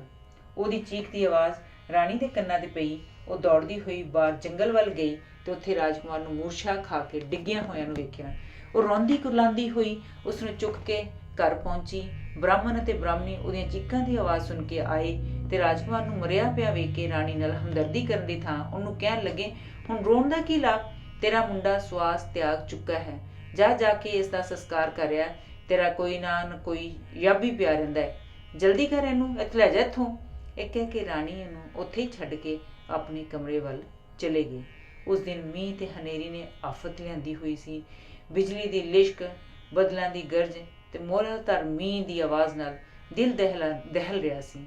ਦਲੇਰ ਤੋਂ ਦਲੇਰ ਮਨੁੱਖ ਵੀ ਇਸ ਦਿਨ ਘਰੋਂ ਬਾਹਰ ਜਾਣ ਤੋਂ ਘਬਰਾਉਂਦਾ ਸੀ। ਸ਼ਾਮ ਪੈਣ ਤੇ ਸਮਾਂ ਹੋਰ ਵੀ ਡਰਾਉਣਾ ਹੋ ਗਿਆ। ਹਰੀਸ਼ ਚੰਦਰ ਨੂੰ ਉਹਦੇ ਮਾਲਕ ਨੇ ਸੂਰਜ ਡੁੱਬਣ ਤੋਂ ਲੈ ਕੇ ਅਗਲੇ ਦਿਨ ਸਵੇਰੇ ਸੂਰਜ ਚੜ੍ਹਨ ਤੱਕ ਸ਼ਮਸ਼ਾਨ ਭੂਮੀ ਵਿੱਚ ਹਾਜ਼ਰ ਰਹਿਣ ਦਾ ਹੁਕਮ ਦਿੱਤਾ ਹੋਇਆ ਸੀ। ਉਹ ਹਰ ਸੰਸਕਾਰ ਕਰਨ ਵਾਲੇ ਕੋਲੋਂ ਸੰਸਕਾਰ ਕਰਨ ਦੀ ਫੀਸ ਲੈਂਦਾ, ਮੁਰਦੇ ਦੇ ਤਨ ਦੇ ਕੱਪੜੇ, ਉਹਦਾ ਬਿਸਤਰਾ ਸੰਭਾਲਦਾ, ਚਿਤਾ ਤਿਆਰ ਕਰਕੇ ਉਹਨੂੰ ਅੱਗ ਦਿੰਦਾ ਤੇ ਅੰਤ ਨੂੰ ਫੁੱਲ ਇਕੱਠੇ ਕਰਕੇ ਮਟਕੇ ਵਿੱਚ ਪਾਉਂਦਾ। ਇਸ ਕੰਮ ਨੂੰ ਕੁਝ ਮਹੀਨਿਆਂ ਵਿੱਚ ਹੀ ਹਰੀਚੰਦਰ ਦਾ ਹੁਲੀਆ ਵਿਗਾੜ ਦਿੱਤਾ ਸੀ। ਉਹਦੇ ਚਿਹਰੇ ਦਾ ਰਾਜਸੀ ਜਲਾਲ ਤੇ ਸ਼ਾਹੀ ਸ਼ਾਨ ਖਤਮ ਹੋ ਚੁੱਕੀ ਸੀ। ਉਹ ਪਹਿਰਾਵੇ ਤੋਂ ਇੱਕ ਸਾਦੇ ਆਦਮੀ ਤੋਂ ਵੀ ਘਟੀਆ ਲੱਗਦਾ ਸੀ, ਪਰ ਕੁਠਾਲੀ ਵਿੱਚ ਪਿਘਲੇ ਸੋਨੇ ਵਾਂਗ ਉਹਦਾ ਚਰਿੱਤਰ ਪਹਿਲਾਂ ਨਾਲੋਂ ਵੀ ਉੱਚਾ ਤੇ ਸੁੱਚਾ ਬਣ ਚੁੱਕਾ ਸੀ। ਉਹ ਆਪਣੇ ਮਾਲ ਦੀ ਪੂਰੀ ਵਫਾਦਾਰੀ ਨਿਭਾਉਂਦਾ ਸੀ। ਇਸ ਡਰਾਉਣੇ ਮੌਸਮ ਦੇ ਬਾਵਜੂਦ ਵੀ ਉਹ ਆਪਣੀ ਡਿਊਟੀ ਤੇ ਵੇਲੇ ਸਿਰ ਪਹੁੰਚ ਗਿਆ। ਉਸ ਦਿਨ ਕੋਈ ਵੀ ਮੁਰਦਾ ਸੰਸਕਾਰ ਲਈ ਸ਼ਮਸ਼ਾਨ ਭੂਮੀ ਵਿੱਚ ਨਹੀਂ ਸੀ ਆਇਆ, ਇਸ ਲਈ ਉਹ ਵਿਹਲਾ ਬੈਠ ਬਿਜਲੀ ਦੀ ਲਿਸ਼ਕ ਅਤੇ ਕਾਲੇ ਕਾਲੇ ਬੱਦਲਾਂ ਦੇ ਡਰਾਉਣੇ ਰੂਪ ਵੇਖ ਰਿਹਾ ਸੀ। ਅਚਾਨਕ ਕਿਸੇ ਇਸਤਰੀ ਦੇ ਵੈਨ ਪਾਉਣ ਦੀ ਆਵਾਜ਼ ਕੰਨੀ ਪਈ। ਸੋਗੀਆਂ ਦੇ ਸੌਣ ਦੀ ਉਸ ਨੂੰ ਆਦਤ ਪੈ ਚੁੱਕੀ ਸੀ, ਪਰ ਇਹ ਆਵਾਜ਼ ਸੁਣ ਕੇ ਪਤਾ ਨਹੀਂ ਕਿਉਂ ਉਹਦਾ ਮਨ ਚੌਂਕ ਗਿਆ। ਜਲਦੀ ਹੀ ਉਹਨੂੰ ਇੱਕ ਇਸਤਰੀ ਨਜ਼ਰੀ ਪਈ ਜੋ ਇੱਕ ਬੱਚੇ ਦੀ ਲੋਥ ਨੂੰ ਚੁੱਕੀ ਸ਼ਮਸ਼ਾਨ ਘਾਟ ਲੱਗੇ ਖਿਲਰੀ ਰੇਤ ਤੇ ਆ ਕੇ ਬੈਠ ਗਈ ਤੇ ਲੋਥ ਨੂੰ ਗੋਦ ਵਿੱਚ ਪਾ ਕੇ ਉੱਚੀ ਉੱਚੀ ਵੈਨ ਪਾਉਣ ਲੱਗ ਪਈ। ਹਰੀਚੰਦਰ ਬੜੇ ਤਰਸ ਨਾਲ ਉਹਦੀ ਵੱਲ ਵੇਖ ਰਿਹਾ ਸੀ। ਉਹਨੂੰ ਇਹ ਅਜੀਬ ਸਮੇਂ ਇਕੱਲਿਆਂ ਵੇਖ ਕੇ ਉਹ ਹੈਰਾਨ ਹੋ ਰਿਹਾ ਸੀ ਕਿ ਉਹਦਾ ਕੋਈ ਸਾਕ ਸੰਬੰਧੀ ਜਾਂ ਸਨੇਹੀ ਜਾਂ ਗੁਆਂਢੀ ਨਹੀਂ ਸੀ ਜੋ ਉਹਦੀ ਇਸ ਮੌਕੇ ਤੇ ਸਹਾਇਤਾ ਕਰਦਾ। ਉਹਨੇ ਹਾਲੇ ਤੱਕ ਕਿਸੇ ਵੀ ਬੱਚੇ ਦੀ ਮਾਂ ਨੂੰ ਇਕੱਲਿਆਂ ਬੱਚਿਆਂ ਨੂੰ ਚੁੱਕ ਕੇ ਸ਼ਮਸ਼ਾਨ ਘਾਟ ਤੇ ਆਇਆ ਨਹੀਂ ਸੀ ਵੇਖਿਆ। ਹਰੀਚੰਦਰ ਦਾ ਮਨ ਭਰ ਆਇਆ ਤੇ ਉਹ ਰਾਣੀ ਕੋਲ ਆ ਕੇ ਕਹਿਣ ਲੱਗਾ ਕਿ ਤੇਰਾ ਕੋਈ ਸਾਕ ਅੰਗ ਜਾਂ ਸਨੇਹੀ ਨਹੀਂ ਜੋ ਇਸ ਵੇਲੇ ਤੇਰਾ ਦੁੱਖ ਵੰਡਾਉਂਦਾ। ਰਾਣੀ ਨੇ ਵਿਰਲਾਪ ਕਰਦਿਆਂ ਉੱਤਰ ਦਿੱਤਾ, ਨਹੀਂ ਨਹੀਂ, ਮੇਰਾ ਇਸ ਦੁਨੀਆ ਵਿੱਚ ਕੋਈ ਨਹੀਂ। ਮੈਂ ਨਿਆਸਰੀ ਤੇ ਨਿਥਾਵੀ ਹਾਂ। ਸਾਰੀ ਦੁਨੀਆ ਵਿੱਚ ਮੇਰਾ ਕੇਵਲ ਇੱਕ ਬੱਚਾ ਹੀ ਸੀ, ਉਹ ਵੀ ਪਰਮਾਤਮਾ ਨੇ ਮੈਥੋਂ ਖੋਹ ਲਿਆ ਹੈ। ਤੇ ਇਸ ਬੱਚੇ ਦਾ ਪਿਤਾ, ਉਹਦੀ ਗੱਲ ਟੁੱਕ ਕੇ ਰਾਣੀ ਨੇ ਕਿਹਾ, ਇਸ ਬਾਰੇ ਮੇਰੇ ਕੋਲੋਂ ਨਾ ਪੁੱਛ, ਬਸ ਮੇਰੇ ਮੱਥੇ ਤੇ ਕੇਵਲ ਸੁਹਾਗ ਦੀ ਨਿਸ਼ਾਨੀ ਹੀ ਰਹਿ ਗਈ ਹੈ। ਹਰੀਚੰਦਰ ਬੜਾ ਹੈਰਾਨ ਸੀ ਕਿ ਬੱਚੇ ਦਾ ਪਿਤਾ ਜਿਉਂਦਾ ਹੈ, ਪਰ ਉਹ ਆਪਣੀ ਪਤੀ ਦੀ ਇਸ ਬਿਪਤਾ ਵਿੱਚ ਮਦਦ ਕਿਉਂ ਨਹੀਂ ਕਰ ਰਿਹਾ ਸੀ। ਬਿਪਤਾ ਵਿੱਚ ਉਸ ਨਾਲ ਕਿਉਂ ਨਹੀਂ ਸੀ? ਕਿਉਂ ਕਿਤੇ ਦੂਰ ਰਹਿੰਦਾ ਹੈ ਜਾਂ ਆਪਣੀ ਜ਼ਿੰਮੇਵਾਰੀ ਮਹਿਸੂਸ ਨਹੀਂ ਕਰਦਾ, ਜਾਂ ਇਸ ਬਿਪਤਾ ਦਾ ਉਹਨੂੰ ਪਤਾ ਹੀ ਨਹੀਂ ਸੀ। ਉਹ ਸਾਰੀ ਗੱਲ ਨੂੰ ਸਮਝ ਨਾ ਸਕਿਆ, ਪਰ ਬੜੇ ਸਤਿਕਾਰ ਨਾਲ ਰਾਣੀ ਨੂੰ ਕਹਿਣ ਲੱਗਾ, ਇਹ ਥਾਂ ਤੇਰੇ ਲਈ ਠੀਕ ਨਹੀਂ। ਤੂੰ ਇਹ ਲੋਥ ਤੇ ਇਸ ਦੇ ਸੰਸਕਾਰ ਦੀ ਫੀਸ ਦੇ, ਜਾਂ ਬਾਕੀ ਕੰਮ ਮੈਂ ਆਪੇ ਭੁਗਤਾ ਦੂੰ। ਰਾਣੀ ਨੇ ਕਿਹਾ, ਫੀਸ ਕਿੱਥੋਂ ਲਿਆਣੀ ਹੈ? ਮੇਰੇ ਪਾਸ ਤਾਂ ਇੱਕ ਫੁੱਟੀ ਕੌਡੀ ਵੀ ਨਹੀਂ। ਮੈਂ ਤਾਂ ਗੁਲਾਮ ਹਾਂ, ਮੇਰੇ ਪਾਸ ਪੈਸੇ ਕਿੱਥੋਂ ਆਏ? ਮੇਰਾ ਦੁਨੀਆ ਵਿੱਚ ਕੋਈ ਮਦਦਗਾਰ ਨਹੀਂ। ਹਰੀਚੰਦਰ ਹੋਰ ਵੀ ਹੈਰਾਨ ਹੋਇਆ। ਉਹਨੇ ਅੰਦਾਜ਼ਾ ਲਾਇਆ ਕਿ ਇਹ ਇਸਤਰੀ ਕਿਸੇ ਸਮੇਂ ਅਮੀਰ ਸੀ। ਇਹਦਾ ਪਤੀ ਜਿਉਂਦਾ ਹੈ, ਉਹ ਕੰਗਾਲਾਂ ਵਾਂਗ ਮਾਰੇ ਫਿਰ ਰਹੀ ਹੈ। ਉਹ ਪੁੱਛਣ ਲੱਗਾ, ਬੱਚਾ ਮਰਿਆ ਕਿਵੇਂ ਹੈ? ਰਾਣੀ ਨੇ ਲੰਮਾ ਹੁੱਕਾ ਲੈਂਦਿਆਂ ਕਿਹਾ, ਸੱਪ ਦੇ ਲੜਨ ਨਾਲ। ਤੇ ਫਿਰ ਕੁਝ ਸੋਚ ਕੇ, ਮੈਂ ਸੁਣਿਆ ਹੋਇਆ ਹੈ ਕਿ ਤੁਹਾਡੀ ਜ਼ਾਤ ਬਰਾਦਰੀ ਦੇ ਲੋਕ ਸੱਪ ਦੇ ਲੜੇ ਦਾ ਜਾਦੂ ਟੂਣਿਆਂ ਨਾਲ ਇਲਾਜ ਕਰ ਲੈਂਦੇ ਨੇ। ਕੀ ਤੂੰ ਮੇਰੀ ਮਦਦ ਨਹੀਂ ਕਰੇਗਾ? ਹਾਂ, ਕਿਉਂ ਨਹੀਂ? ਹਰੀਚੰਦਰ ਨੇ ਕਿਹਾ, ਲੈ ਬੱਚੇ ਨੂੰ ਮੇਰੇ ਵੱਲ ਲਿਆ। ਇਸ ਤੇ ਰਾਣੀ ਘਬਰਾ ਕੇ ਬੋਲੀ, ਨਹੀਂ, ਬੱਚਾ ਤਾਂ ਕੁਸ਼ਤਰੀ ਖਾਨਦਾਨ ਦਾ ਹੈ, ਤੇਰੇ ਛੂਹਣ ਨਾਲੋਂ ਪਿੱਟ ਜਾਵੇਗਾ। ਹਰੀਚੰਦਰ ਨੂੰ ਸਮਝ ਨਾ ਲੱਗੀ, ਬੱਚਾ ਕੁਸ਼ਤਰੀ ਖਾਨਦਾਨ ਦਾ ਤੇ ਇਸਤਰੀ ਗੁਲਾਮ। ਹਰੀਚੰਦਰ ਨੇੜੇ ਹੋ ਕੇ ਬੱਚੇ ਨੂੰ ਗੌਰ ਨਾਲ ਵੇਖਣ ਲੱਗਾ। ਐਨ ਉਸੇ ਵੇਲੇ ਬਿਜਲੀ ਚਮਕੀ ਤੇ ਪਲ ਲਈ ਬੱਚੇ ਦੇ ਚਿਹਰੇ ਤੇ ਲਿਸ਼ਕ ਪਈ। ਉਹਨੇ ਇੱਕਦਮ ਪਛਾਣ ਲਿਆ ਕਿ ਉਹ ਤਾਂ ਉਹਦਾ ਆਪਣਾ ਲੜਕਾ ਹੈ, ਤੇ ਬੜੇ ਦੁੱਖ ਭਰੀ ਗੱਲ ਆਵਾਜ਼ ਨਾਲ ਕਹਿਣ ਲੱਗਾ, ਓਹੋ, ਇਹ ਤਾਂ ਰੋਹਿਤ ਹੈ, ਮੇਰਾ ਪਿਆਰਾ ਬੇਟਾ। ਇਹ ਕਹਿੰਦੇ ਉਹਦੀ ਚੀਕ ਨਿਕਲ ਗਈ। ਇਸ ਚੀਕ ਦੀ ਆਵਾਜ਼ ਸੁਣ ਕੇ ਤੇ ਬਿਜਲੀ ਦੀ ਰੋਸ਼ਨੀ ਵਿੱਚ ਉਹਦੀ ਸ਼ਕਲ ਵੇਖ ਕੇ ਰਾਣੀ ਪਛਾਣ ਗਈ ਕਿ ਇਹ ਤਾਂ ਉਹਦਾ ਪਤੀ ਹੀ ਹੈ। ਉਹ ਇੱਕਦਮ ਖੜੀ ਹੋ ਗਈ ਤੇ ਕਹਿਣ ਲੱਗੀ, ਮਹਾਰਾਜ, ਕੀ ਇਹ ਤੁਸੀਂ ਹੋ? ਪਲ ਦੇ ਪਲ ਲਈ ਦੋਵੇਂ ਮੁਲਾਕਾਤ ਦੀ ਖੁਸ਼ੀ ਵਿੱਚ ਆਪਣੇ ਸਭ ਤੋਂ ਪੁਰਾਣੇ ਦੁੱਖ ਦਰਦ ਭੁੱਲ ਗਏ। ਉਹ ਇਹ ਵੀ ਭੁੱਲ ਗਏ ਕਿ ਉਹ ਮੂਲਾਧਰ ਮੀਂਹ ਵਿੱਚ ਗੰਗਾ ਨਦੀ ਦੇ ਕੰਢੇ ਤੇ ਬੈਠੇ ਆਪਣੇ ਲੜਕੇ ਦਾ ਸੋਗ ਮਨਾ ਰਹੇ ਹਨ। ਪਰ ਜਲਦੀ ਹੀ ਉਹਨਾਂ ਨੂੰ ਰਾਜਕੁਮਾਰ ਦਾ ਖਿਆਲ ਆ ਗਿਆ ਤੇ ਰਾਜਾ ਨਿਰਾਸ਼ਤਾ ਵਿੱਚ ਡੁੱਬ ਗਿਆ। ਉਹਨੇ ਮਹਿਸੂਸ ਕੀਤਾ ਕਿ ਜੀਵਨ ਹੁਣ ਬਿਲਕੁਲ ਬੇਅਰਥ ਹੈ। ਉਹ ਆਪਣੇ ਆਪ ਨੂੰ ਉੱਥੇ ਹੀ ਖਤਮ ਕਰ ਲੈਂਦਾ ਜੇ ਰਾਣੀ ਉਸਨੂੰ ਚੇਤਾਵਨੀ ਨਾ ਦਿੰਦੀ। ਇੰਜ ਕਰਨ ਨਾਲ ਉਹ ਆਪਣੇ ਮਾਲਕ ਨੂੰ, ਜਿਸ ਪਾਸ ਉਹ ਵਿਕ ਚੁੱਕਾ ਹੈ, ਨੁਕਸਾਨ ਪਹੁੰਚਾਉਣ ਦਾ ਜ਼ਿੰਮੇਵਾਰ ਹੋਵੇਗਾ। ਹਰੀਚੰਦਰ ਚਿਤਾ ਤਿਆਰ ਕਰਨ ਵਿੱਚ ਰੁੱਝ ਗਿਆ, ਪਰ ਜਿਵੇਂ ਹੀ ਉਹ ਰਾਜਕੁਮਾਰ ਦੀ ਲੋਥ ਚਿਤਾ ਤੇ ਰੱਖਣ ਲੱਗਾ, ਵਿਸ਼ਵਾਮਿੱਤਰ ਉਹਦੇ ਸਾਹਮਣੇ ਆ ਖੜਾ ਹੋਇਆ। ਉਹਦੇ ਸਾਹਮਣੇ ਆਉਂਦਿਆਂ ਹੀ ਰਾਜਕੁਮਾਰ 9x9 ਹੋ ਗਿਆ ਤੇ ਚਿਤਾ ਤੋਂ ਉੱਠ ਕੇ ਬੈਠ ਗਿਆ। ਵਿਸ਼ਵਾਮਿੱਤਰ ਨੇ ਰਾਜੇ ਨੂੰ ਕਿਹਾ, ਮਹਾਰਾਜ, ਤੁਸੀਂ ਸੱਚਮੁੱਚ ਸੱਚ ਦਾ ਮੁਜੱਸਮ ਰੂਪ ਹੋ। ਜਿਵੇਂ ਸੋਨਾ ਅੱਗ ਵਿੱਚ ਪਰਖਿਆ ਜਾਂਦਾ ਹੈ, ਇਸ ਤਰ੍ਹਾਂ ਦੁੱਖ ਵਿੱਚ ਮਨੁੱਖ ਪਰਖਿਆ ਜਾਂਦਾ ਹੈ। ਇਹਨਾਂ ਸਭ ਮੁਸੀਬਤਾਂ ਵਿੱਚ ਤੁਹਾਨੂੰ ਪਰਖਣ ਲਈ ਪਾਇਆ ਗਿਆ ਸੀ, ਤੇ ਹਿੰਮਤ ਤੇ ਮਰਦਾਨਗੀ ਵੇਖ ਕੇ ਜਿਸ ਨਾਲ ਤੁਸੀਂ ਇਹਨਾਂ ਨੂੰ ਝੱਲਿਆ ਹੈ, ਮੇਰਾ ਤੁਹਾਡੇ ਸਾਹਮਣੇ ਸਿਰ ਝੁਕ ਜਾਂਦਾ ਹੈ। ਤੁਹਾਡੇ ਵਰਗਾ ਤਰਮੀਮ ਬੰਦਾ ਮੈਂ ਸਾਰੀ ਦੁਨੀਆ ਵਿੱਚ ਨਹੀਂ ਵੇਖਿਆ। ਤੇ ਰਾਣੀ ਨੂੰ ਸੰਬੋਧਨ ਹੋ ਕੇ ਕਹਿਣ ਲੱਗਾ, ਮਹਾਰਾਣੀ, ਤੁਸੀਂ ਦੁਨੀਆ ਦੀਆਂ ਸਭ ਇਸਤਰੀਆਂ ਲਈ ਉੱਚ ਆਚਰਨ ਦੀ ਇੱਕ ਮਿਸਾਲ ਕਾਇਮ ਕਰ ਦਿੱਤੀ ਹੈ। ਜੇ ਤੁਹਾਡਾ ਜਸ ਨਾ ਕੇਵਲ ਦੁਨੀਆ ਦੇ ਕੋਨੇ-ਕੋਨੇ ਤੱਕ ਫੈਲ ਜਾਵੇਗਾ, ਬਲਕਿ ਆਉਣ ਵਾਲੀਆਂ ਪੀੜ੍ਹੀਆਂ ਵੀ ਤੁਹਾਨੂੰ ਯਾਦ ਕਰਨਗੀਆਂ। ਇਸ ਪਿੱਛੋਂ ਵਿਸ਼ਵਾਮਿੱਤਰ ਰਾਜੇ, ਰਾਣੀ ਤੇ ਰਾਜਕੁਮਾਰ ਨੂੰ ਮੁੜ ਅਯੁੱਧਿਆ ਵੱਲ ਲੈ ਆਇਆ ਤੇ ਹਰੀਚੰਦਰ ਨੂੰ ਰਾਜ ਸਿੰਘਾਸਨ ਤੇ ਮੁੜ ਬਿਠਾ ਦਿੱਤਾ। ਉਹ ਧਰਮ ਦੇ ਉੱਚ ਉਦੇਸ਼ਾਂ ਦੇ ਆਧਾਰ ਤੇ ਆਪਣੀ ਪ੍ਰਜਾ ਤੇ ਲੰਮੀ ਉਮਰ ਤੱਕ ਰਾਜ ਕਰਦਾ ਰਿਹਾ। ਨਲ ਤੇ ਦਮਯੰਤੀ। ਬਹੁਤ ਪੁਰਾਣੇ ਸਮੇਂ ਭਾਰਤ ਦੇ ਇੱਕ ਹਿੱਸੇ ਵਿੱਚ ਨਲ ਨਾਂ ਦਾ ਇੱਕ ਪ੍ਰਸਿੱਧ ਰਾਜਾ ਰਾਜ ਕਰਦਾ ਸੀ। ਉਹਦੇ ਵਿੱਚ ਉਹ ਸਭ ਗੁਣ ਸਨ ਜੋ ਇੱਕ ਚੰਗੇ ਰਾਜੇ ਵਿੱਚ ਹੋਣੇ ਚਾਹੀਦੇ ਹਨ। ਉਹ ਸਿਆਣਾ, ਬਹਾਦਰ ਅਤੇ ਸੱਚਾ ਸੀ। ਉਹਨੇ ਆਪਣੇ ਜੀਵਨ ਨੂੰ ਪੂਰੇ ਜ਼ਬਤ ਵਿੱਚ ਰੱਖਿਆ ਹੋਇਆ ਸੀ। ਉਹ ਘੋੜਸਵਾਰੀ ਤੇ ਸ਼ਸਤਰ ਵਿੱਦਿਆ ਵਿੱਚ ਨਿਪੁੰਨ ਸੀ। ਉਹਦੇ ਗਵਾਂਢ ਵਿੱਚ ਵੀ ਇੱਕ ਵਿਸ਼ਾਲ ਰਾਜ ਸੀ, ਜਿਸ ਤੇ ਭੀਮ ਨਾਂ ਦਾ ਇੱਕ ਧਰਮੀ ਤੇ ਸੋਝੀਵਾਨ ਰਾਜਾ ਰਾਜ ਕਰਦਾ ਸੀ। ਉਹਦੀ ਇੱਕੋ ਇੱਕ ਲੜਕੀ ਸੀ, ਜਿਸ ਦਾ ਨਾਂ ਦਮਯੰਤੀ ਸੀ। ਉਹ ਇਤਨੀ ਸੋਹਣੀ ਸੀ ਕਿ ਉਹਦੀ ਸੁੰਦਰਤਾ ਤੇ ਦੇਵਤੇ ਵੀ ਅਚਰਜ ਹੁੰਦੇ ਸਨ। ਰਾਜਾ ਭੀਮ ਦੇ ਰਾਜ ਮਹਲ ਦੀਆਂ ਦਾਸੀਆਂ ਦਮਯੰਤੀ ਸਾਹਮਣੇ ਰਾਜਾ ਨਲ ਦੀ ਬਹਾਦਰੀ ਦੀਆਂ ਤਾਰੀਫਾਂ ਦੇ ਪੁੱਲ ਬੰਨ੍ਹਦੀਆਂ ਰਹਿੰਦੀਆਂ ਸਨ। ਉਧਰ ਰਾਜਾ ਨਲ ਵੀ ਦਮਯੰਤੀ ਦੀ ਸੁੰਦਰਤਾ ਅਤੇ ਨੇਕ ਸੁਭਾਅ ਦੀਆਂ ਕਹਾਣੀਆਂ ਬੜੇ ਚਾਅ ਨਾਲ ਸੁਣਦਾ ਰਹਿੰਦਾ ਸੀ। ਨੌਬਤ ਇੱਥੋਂ ਤੱਕ ਪਹੁੰਚ ਗਈ ਕਿ ਬਿਨਾਂ ਇੱਕ ਦੂਜੇ ਨੂੰ ਵੇਖੇ ਹੀ ਉਹ ਇੱਕ ਦੂਜੇ ਤੇ ਮੋਹਿਤ ਹੋ ਗਏ। ਇੱਕ ਦਿਨ ਜਦ ਨਲ ਆਪਣੇ ਮਲ ਦੇ ਬਾਗ ਵਿੱਚ ਦਮਯੰਤੀ ਦੇ ਖਿਆਲਾਂ ਵਿੱਚ ਡੁੱਬਾ ਇੱਧਰ ਉੱਧਰ ਟਹਿਲ ਰਿਹਾ ਸੀ, ਤਾਂ ਉਹਨੇ ਆਕਾਸ਼ ਵਿੱਚ ਸੁਨਹਿਰੀ ਪਰਾਂ ਵਾਲੇ ਹੰਸ ਉੱਪਰੋਂ ਲੰਘਦੇ ਵੇਖੇ। ਉਹਨੇ ਹੱਥ ਉਤਾਂਹ ਕਰਕੇ ਸਹਿਲ ਹੀ ਉਹਨਾਂ ਵਿੱਚੋਂ ਇੱਕ ਨੂੰ ਪਕੜ ਲਿਆ। ਹੰਸ ਡਰ ਨਾਲ ਸਹਿਮ ਗਿਆ ਤੇ ਮਨੁੱਖੀ ਆਵਾਜ਼ ਵਿੱਚ ਰਾਜੇ ਨੂੰ ਕਹਿਣ ਲੱਗਾ, ਮਹਾਰਾਜ, ਜੇ ਤੁਸੀਂ ਮੈਨੂੰ ਛੱਡ ਦਿਓ ਤਾਂ ਮੈਂ ਤੁਹਾਡੇ ਗੁਆਂਢੀ ਰਾਜੇ ਭੀਮ ਦੀ ਰਾਜਧਾਨੀ ਵਿੱਚ ਜਾ ਕੇ ਦਮਯੰਤੀ ਸਾਹਮਣੇ ਤੁਹਾਡੀ ਇਤਨੀ ਸੋਭਾ ਕਰਾਂਗਾ ਕਿ ਉਹ ਤੁਹਾਡੇ ਬਿਨਾਂ ਕਿਸੇ ਨਾਲ ਵਿਆਹ ਨਹੀਂ ਕਰਾਏਗੀ। ਨਲ ਨੇ ਹੰਸ ਨੂੰ ਛੱਡ ਦਿੱਤਾ। ਉਹ ਆਪਣੇ ਬਾਕੀ ਸਾਥੀਆਂ ਨਾਲ ਉੱਡਦਾ ਉੱਡਦਾ ਰਾਜਾ ਭੀਮ ਦੇ ਮਹਲ ਦੇ ਬਾਗ ਵਿੱਚ ਜਾ ਪਹੁੰਚਿਆ। ਜਦ ਦਮਯੰਤੀ ਤੇ ਉਹਦੀਆਂ ਦਾਸੀਆਂ ਨੇ ਹੰਸਾਂ ਦੀ ਸੁੰਦਰ ਡਾਰ ਨੂੰ ਆਪਣੇ ਲਾਗਿਓਂ ਦੀ ਉੱਡਦੇ ਜਾਂਦਿਆਂ ਨੂੰ ਵੇਖਿਆ ਤਾਂ ਉਹਨਾਂ ਸਭਨਾਂ ਨੇ ਹੰਸਾਂ ਨੂੰ ਫੜਨ ਦੀ ਕੋਸ਼ਿਸ਼ ਕੀਤੀ। ਅਚਾਨਕ ਹੀ ਉਹ ਹੰਸ ਜਿਸ ਨੂੰ ਫੜਨ ਦਾ ਦਮਯੰਤੀ ਯਤਨ ਕਰ ਰਹੀ ਸੀ ਉਹਦੀ ਵੱਲ ਮੁੜਿਆ ਤੇ ਰਾਜੇ ਨਲ ਦੇ ਗੁਣ ਗਾਉਂਦਿਆਂ ਉਹਨੂੰ ਦੱਸਣ ਲੱਗਾ, ਰਾਜਾ ਨਲ ਇਤਨਾ ਗੁਣੀ ਤੇ ਬਹਾਦਰ ਏ ਕਿ ਉਹ ਦੁਨੀਆ ਵਿੱਚ ਕੋਈ ਮੁਕਾਬਲਾ ਨਹੀਂ ਕਰ ਸਕਦਾ। ਤੁਹਾਡਾ ਉਹਦੇ ਨਾਲ ਵਿਆਹ ਇੱਕ ਆਦਰਸ਼ਕ ਵਿਆਹ ਹੋਏਗਾ, ਕਿਉਂਕਿ ਤੁਹਾਡਾ ਸੁੰਦਰਤਾ ਵਿੱਚ ਕੋਈ ਤੁਲ ਨਹੀਂ ਤੇ ਉਹਦਾ ਬਰਦਾਰੀ, ਬਹਾਦਰੀ, ਸਡੋਲਤਾ ਤੇ ਸਿਆਣਪ ਵਿੱਚ ਕੋਈ ਤੁਲ ਨਹੀਂ। ਰਾਜਕੁਮਾਰੀ ਨੇ ਕਿਹਾ, ਤੂੰ ਇਹੋ ਗੱਲ ਜਾ ਕੇ ਨਲ ਨੂੰ ਵੀ ਕਹਿ ਦੇ। ਹੰਸ ਨੇ ਰਾਜਕੁਮਾਰੀ ਦਾ ਹੁਕਮ ਪਾਲਣ ਦਾ ਇਕਰਾਰ ਕੀਤਾ ਤੇ ਉਹ ਉੱਥੋਂ ਉੱਡ ਕੇ ਰਾਜਾ ਨਲ ਦੇ ਦਰਬਾਰ ਵੱਲ ਚਲਾ ਗਿਆ। ਉਧਰ ਦਮਯੰਤੀ ਸਾਰਾ ਦਿਨ ਨਲ ਦੇ ਖਿਆਲਾਂ ਵਿੱਚ ਮਗਨ ਰਹਿੰਦੀ, ਇੱਥੋਂ ਤੱਕ ਕਿ ਨਾ ਉਹਨੂੰ ਖਾਣਾ ਪੀਣਾ ਸੁੱਝਦਾ ਤੇ ਨਾ ਹੀ ਸੋਣਾ। ਇਸ ਤਰ੍ਹਾਂ ਉਹ ਉਦਾਸ ਤੇ ਕਮਜ਼ੋਰ ਹੋ ਗਈ। ਇਹ ਵੇਖ ਕੇ ਉਹਦੇ ਪਿਤਾ ਰਾਜਾ ਭੀਮ ਨੇ ਭਾਰਤ ਦੇ ਸਭ ਰਾਜਿਆਂ ਨੂੰ ਦਮਯੰਤੀ ਦੇ ਸਵੰਬਰ ਲਈ ਸੱਦਾ ਦਿੱਤਾ। ਜਲਦੀ ਹੀ ਰਾਜਧਾਨੀ ਵਿੱਚ ਚਹਿਲ ਪਹਿਲ ਹੋ ਗਈ।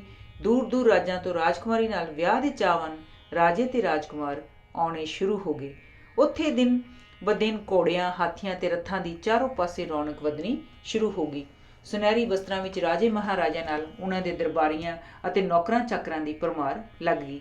ਪਰ ਦਮਯੰਤੀ ਦਾ ਰਾਤ ਦਿਨ ਰਾਜਾ ਨਲ ਵਿੱਚ ਹੀ ਧਿਆਨ ਲੱਗਾ ਰਹਿੰਦਾ ਸੀ ਤੇ ਉਸ ਤੋਂ ਬਿਨਾਂ ਉਹਨੂੰ ਹੋਰ ਕੁਝ ਨਹੀਂ ਸੀ ਸੁਝਦਾ।